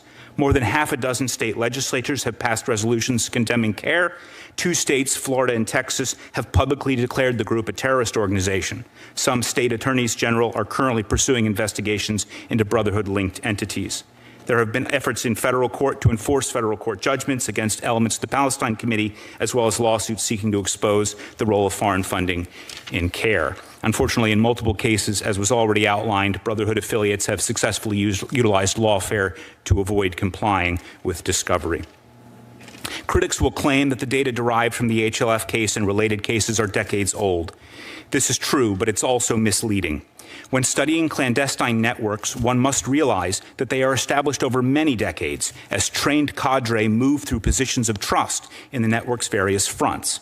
Such individuals are not easily replaced, and they will regularly reappear. A historic snapshot of such a network and the players in it, far from being irrelevant, is a crucial piece of the puzzle, prized by both intelligence practitioners and historians. In conclusion, it is those who insist that the Brotherhood is a leopard who has somehow changed its spots who should be the ones required to meet the burden of proof, because the U.S. government has already proved beyond a reasonable doubt what the Muslim Brotherhood is. Thank you. Thank you to each of you for your testimony, which was highly enlightening. Ms. Burns, I want to start with you. Thank you for your work defending the safety of all Americans. We are indebted to you for your 23 years of service. As the lead investigator and prosecutor in the Holy Land Foundation investigation and prosecution, you have become deeply knowledgeable on the Muslim Brotherhood network operating in America. I want to start with a fundamental question. What should Americans be worried about the Muslim Brotherhood? Thank you for the question. I think Americans need to understand the extent of the threat that this movement poses and the extent of their ability to achieve their goals and their patience in obtaining success in this. The strategy that they have set in place involves the erosion of our democratic principles. It involves the erosion of our personal freedoms. It involves the erosions of the very principles upon which this country was created. And the individuals within this network do not have a deadline. If it takes them 100 years to achieve this goal, they will steadily pursue it. That is something that I think in general Americans have a hard time understanding, is the stamina that this network possesses and the lethality that exists within it. Because ultimately their goal is to erode our society and turn it into something that none of us want or need. In the Holy Land Foundation prosecution, how many entities did the government identify as unindicted co-conspirators and joint venturers? I don't remember the exact number, but it was hundreds. Do you believe some of these groups were likely providing material support to terrorists? I do. And are some of these groups still in existence today? Yes, sir, they are. Do you believe they are still actively members of the Muslim Brotherhood network? I do. Is the conspiracy under which the Holy Land Foundation was prosecuted still in existence today? I believe that it is. To understand what got left on the table after the Holy Land Foundation prosecution, we have to look at who was in the room at that Philadelphia meeting in 1993. CARE was named as an unindicted co-conspirator in the Holy Land Foundation prosecution, correct? Yes, it was. Has CARE, to your knowledge, ever formally disavowed the Holy Land Foundation? No, they have not. CARE was founded by Omar Ahmed and Nahad Awad. Both men were captured on FBI wiretaps at that infamous meeting where Hamas operatives discussed strategy on U.S. soil. Is that right? That's correct. Nahad Awad is still the executive director of CARE today. Is that right? He is. So when CARE tells this Congress it has no ties to Hamas, the documented record says otherwise. Is that correct? That is correct. Agent Burns, if you were still an active FBI agent today, with the evidence you developed in the Holy Land Foundation prosecution, would CARE be on your list of organizations warranting further investigation? It would. Ms. Burns, this is a letter that I sent to the FBI requesting the release of non-classified materials seized during the 2004 search of Ismail El-Barassi's home in Annandale, Virginia. To date, I have not received those documents. This letter was sent on April 16th, 2026. Ms. Burns, are you aware of anything unusual with the search of El-Barassi's home that you would like to share with this committee? The search of El-Barassi's home revealed a massive amount of documentation, what we call the archives of Hamas and the Muslim Brotherhood in the United States. It was the documents and video and audio tapes were, as seen in exhibits that were put forth in the Holy Land Foundation trial, groundbreaking in the understanding of this Muslim Brotherhood and Hamas network here. And they are key to understanding the extent and scope of this network. And am I correct that CARE showed up during the search of Al-Barassi's home and attempted to obstruct the seizure of the documents? Yes, sir, they did. If the FBI released the non-classified documents tomorrow from the search, would the public understand this network better than it does today? I believe that the release of those documents, which would provide the ability for those of us who understand this network to conduct a full analysis, that we could use that to provide education to the general public about what this network really is. All right, Mr. Scheidler, let's turn to you. How long have you studied the history and activities of the Muslim Brotherhood? Since about 2007, 2008, actually with the rise of the Holy Land Foundation trial, it really piqued my interest, and it's fair to say it changed my entire career trajectory. Do you believe that there is a Muslim Brotherhood branch operating in the United States? Yes. Are there ever instances where the Brotherhood groups engage in America in acts of violence? Yes, there are. I would include individuals associated with Brotherhood-linked mosques who have engaged in acts of terrorism. I would include individuals associated with Muslim students associations, dozens of which have committed acts of terrorism. I would also include the role in the promotion of rioting and civil disorder conducted by groups like Students for Justice in Palestine and the Palestinian Youth Movement.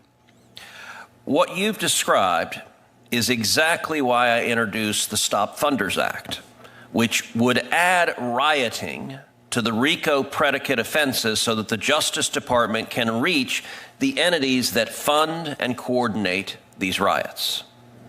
Do Brotherhood groups in America also participate in electoral and coalition politics? Yes, sir, they do. Is that consistent with the Tom Keene framework described in the explanatory memorandum, working through existing institutions rather than displacing them? Yes, sir. As you described, it is a process of settlement by which they are creating and seizing control of institutions which they can then use to continue to build their efforts. Does Abdul El Sayed's candidacy for senator in Michigan concern you? Yes, sir, it does. Why is that? Well, to begin with, I look at the connections that his father-in-law, Chakaku Tayyib, has to Brotherhood-linked groups. This includes being the president at one time of CARE Michigan, also his presence on the Islamic Society of North America Founders Committee, which is only for those most exclusively devoted to ISNA and provides significant amounts of funding. There are other known Brotherhood members on that committee. I would also look at El Sayed's ties to a group called Mgage, which purports to be a Muslim sort of get out the vote or candidate recruitment organization, but it has close ties to CARE. It was created by a former CARE member who at one time was on a terror watch list and was also a consultant to convicted terrorist Sami al-Arian. Do you believe the Islamic Society of North America, or ISNA, is an ongoing part of the Muslim Brotherhood network in the United States? Yes, sir, I do. There were some HLF documents that reflected hesitation by the Brotherhood that they thought perhaps they were losing control of ISNA at one point, but they appear to have rectified that. As far as I can tell, there are still individuals associated with the Muslim Brotherhood who are in high leadership positions with that organization, and they have never repudiated their ties to the organization. Does the Muslim Brotherhood also partner with political groups such as the Democratic Socialists of America? Yes, sir, they do. Would you agree that this alliance between the Muslim Brotherhood and the DSA, otherwise known as the Red-Green Alliance, is based on a shared hatred of America, Israel, Western civilization writ large, capitalism, and democracy? Yes, sir, I would. And I would go further as to say it's also united around a revolutionary objective advocating for the overthrow of the U.S. Constitution. Ms. Claypock, let's move to you. Thank you for being with us today. And thank you for your work confronting the contemporary Muslim Brotherhood network in court. The historical record is damning, but I'd like to turn to what's being done about it today. The Muslim Brotherhood's ties to terrorism are ongoing today, not just historical. Is that right? Yes, that's right. And yet, Brotherhood groups still meet with members of Congress and are treated as a civil rights organization. Is that right? Yes. In your litigation work, have you found that Brotherhood-affiliated entities share leadership, funding, or infrastructure across organizations that hold themselves out to the public as separate and unrelated? That's correct. For example, the Islamic Association for Palestine, after it was shut down, after being sued and a judgment of $156 million entered against it, shut down with the same leaders and created a new organization called American Muslims for Palestine. Another example is CARE and its relationship with the Washington Trust Foundation. The Washington Trust Foundation is actually, back in 1994, it was originally incorporated as CARE, and now the Washington Trust Foundation serves essentially as a real estate holding entity that, per its own 990s, exists for the purpose of supporting the CARE Foundation today. Well, and that's why I introduced the Sponsor Act, which would hold tax-exempt fiscal sponsors liable for what their sponsored entities do. The loopholes and the manipulation of our tax code needs to end. Ms. Claypack, since approximately 2022, have state and federal grant programs become a primary source of financial support for significant portions of the CARE ecosystem? That's correct. I believe it was about $54 million in federal grant money was received by CARE California. There has been testimony in other Senate Judiciary subcommittees relating to that funding and CARE's misuse of that funding. You mentioned CARE California. In 2024 IRS filings, CARE California reported distributing more than $4 million in subgrants to 39 other organizations. Is that right? Yes. Roughly $185,000 of that went to California chapters of the Muslim American Society, an organization that George Washington University's program on extremism identifies as a Brotherhood legacy group. Is that right? That's right, and federal prosecutors also called the Muslim American Society the overt arm of the Muslim Brotherhood in the United States.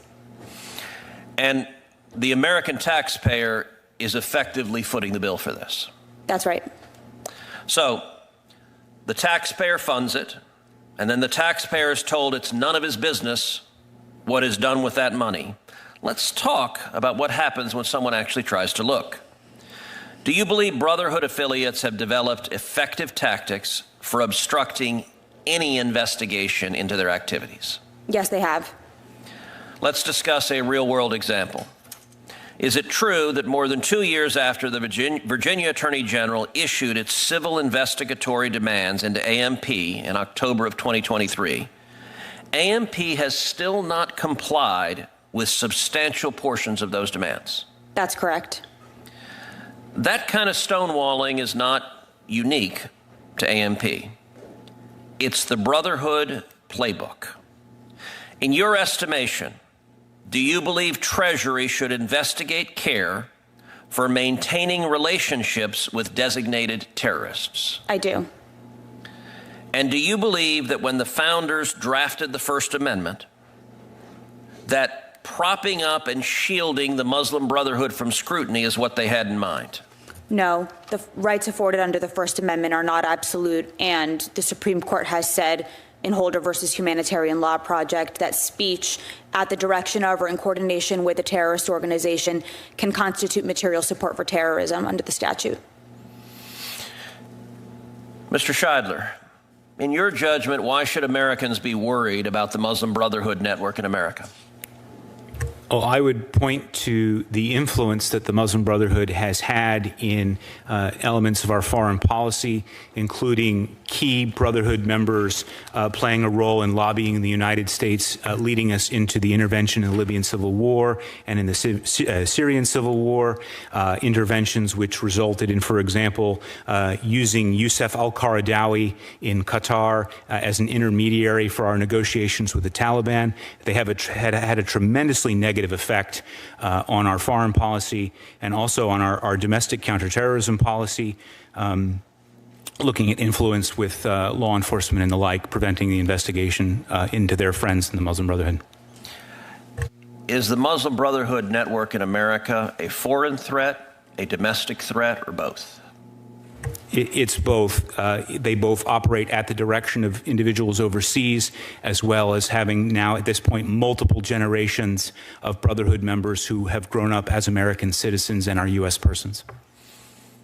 Ms. Burns, based on your decades of investigative experience, is the threat of the Muslim Brotherhood in America growing or shrinking? It is growing.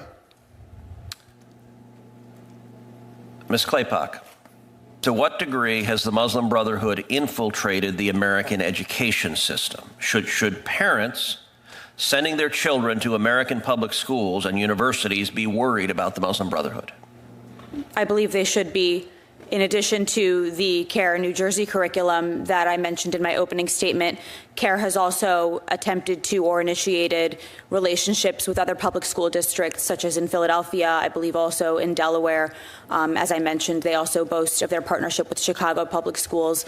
The type of rhetoric that is being taught and promoted in their curriculum is incredibly dangerous and antithetical to Western values.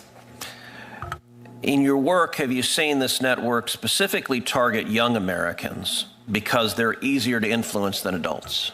Yes, of course. If you teach an elementary schooler that about 9/11 and teach them that it was our fault, they're not going to know any better. And of course, as has already been testified by the other witnesses on the panel, we've seen the infiltration of the Muslim Brotherhood network on college campuses, exactly as the Muslim Brotherhood set out to do in that 1993 meeting when they said that they would infiltrate American universities specifically. Ms. Claypack, following the letter that Senator Cotton and Representative Stefanik sent to the Department of Treasury in October 2025, requesting an investigation into CARE's ties to Hamas, CARE responded by claiming that a federal appeals court had ruled the government's identification of these groups as co-conspirators was unconstitutional. Is that characterization accurate? No. In fact, I believe the language of the district court in the ruling upholding the unindicted co-conspirator list was that there was ample evidence to support both CARE and NATE and other organizations' inclusion on that list, and that ruling was upheld, I believe, by the Fifth Circuit. In fact, as you just noted, the Fifth Circuit did the opposite, affirming the district court's decision to deny CARE's motion to strike its name from the unindicted co-conspirator list. Is that right? Yes. And that ruling, finding sufficient evidence of CARE's involvement in the conspiracy as the successor organization to the Islamic Association for Palestine, has never been reversed. Is that right?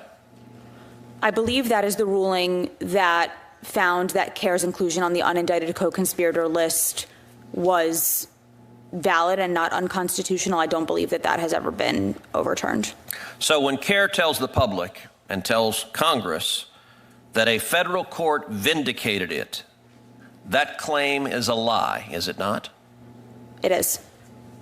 Agent Burns, CARE and other Muslim Brotherhood affiliated groups have long referred to the convicted Holy Land Foundation defendants as political prisoners, implying that they were imprisoned for their beliefs.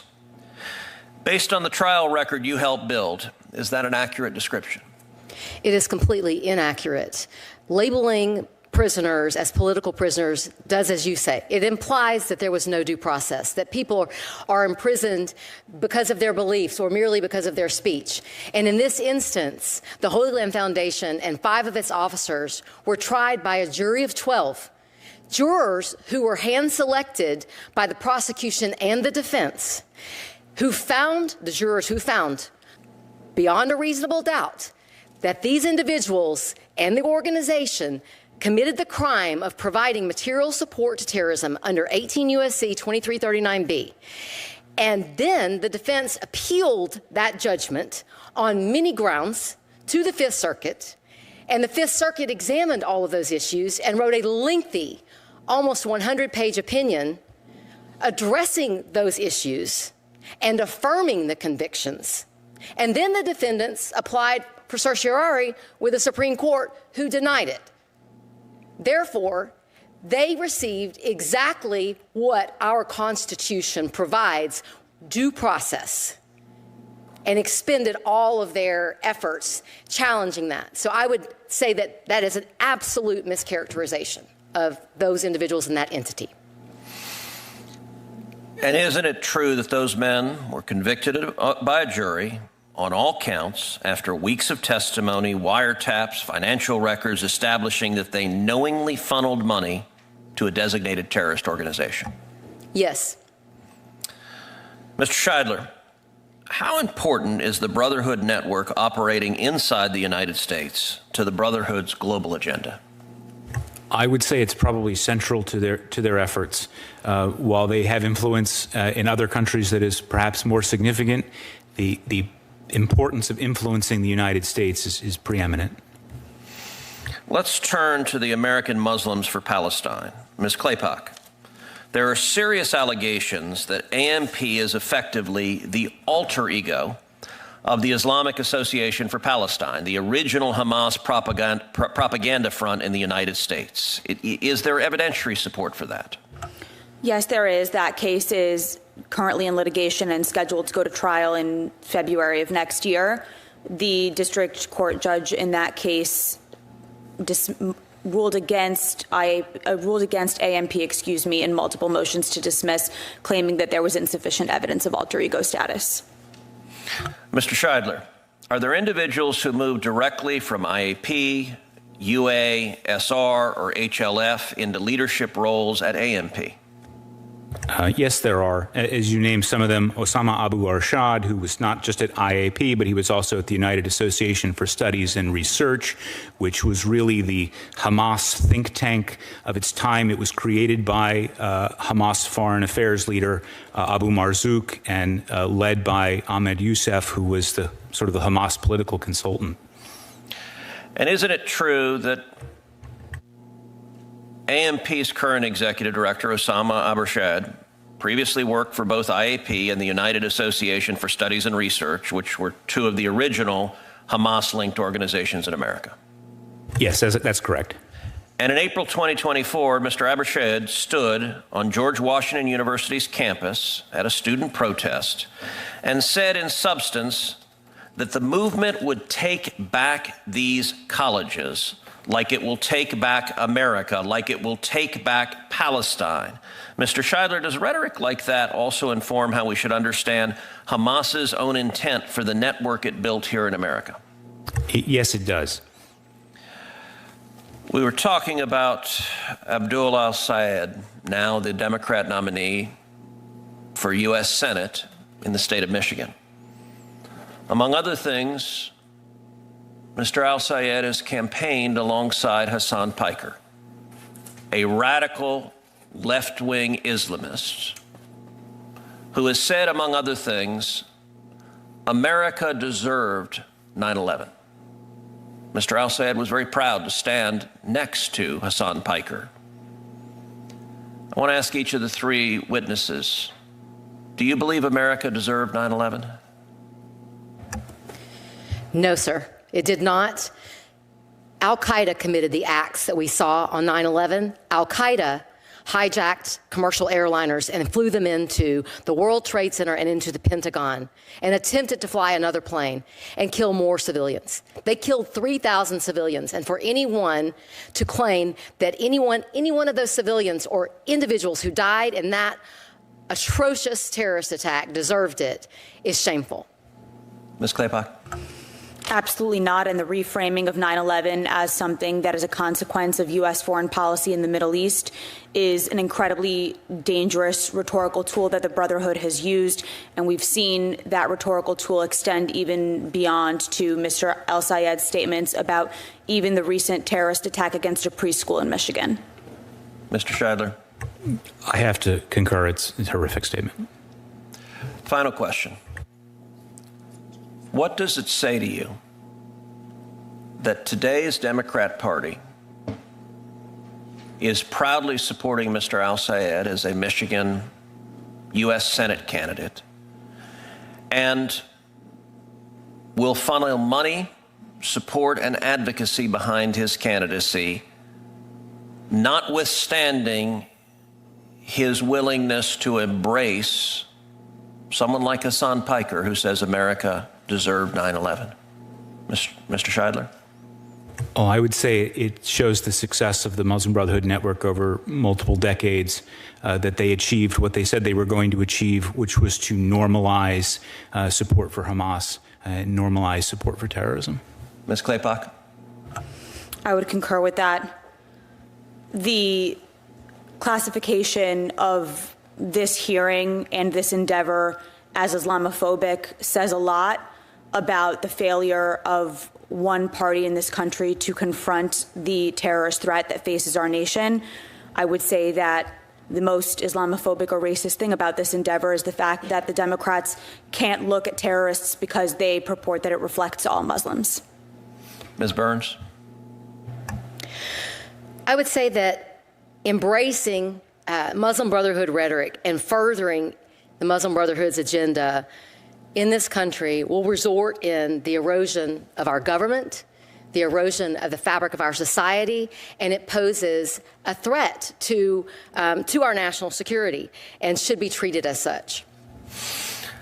Well, I want to thank each of the witnesses for your testimony. It was highly enlightening, and I hope that the administration listens to your testimony carefully, and I hope we see real action from the Department of Justice, the Department of Treasury, the FBI, and elsewhere following up and protecting the American people from what I believe is a clear and present danger to our safety and security.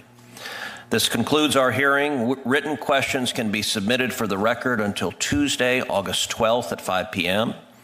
And I will ask the witnesses to answer and return any questions to the committee by August 26th at 5 p.m. And with that, this hearing is adjourned. All right. So there's still plenty of viewers over on Rumble. So we're going to shut down YouTube right now and actually go ahead and do the watch party on Rumble. We've got an episode of Chris Chappell talking about how China's wealthy they're screwed. They're unable to leave the country. We got an episode of Asian Women Are Awful about how the women are now like lowering their bride price to be more competitive because their men are being stolen by Russians and Ukrainians. It's hilarious. And then there's still enough people at the end of all that will watch an episode of Joshua talking about Fauci. So we'll see you guys over on Rumble. Have a great day. If you don't make it over there, hope you will, though. It's a good time. Links in the description. Goodbye, YouTube. Have a great day. See you tomorrow. If not, if you don't make it there, try to make it there though. Make an account. Make an account when you get to Rumble. Make an account. Give me a follow. Type in the chat. It'll help me out a bit. Thank you. Bye, guys.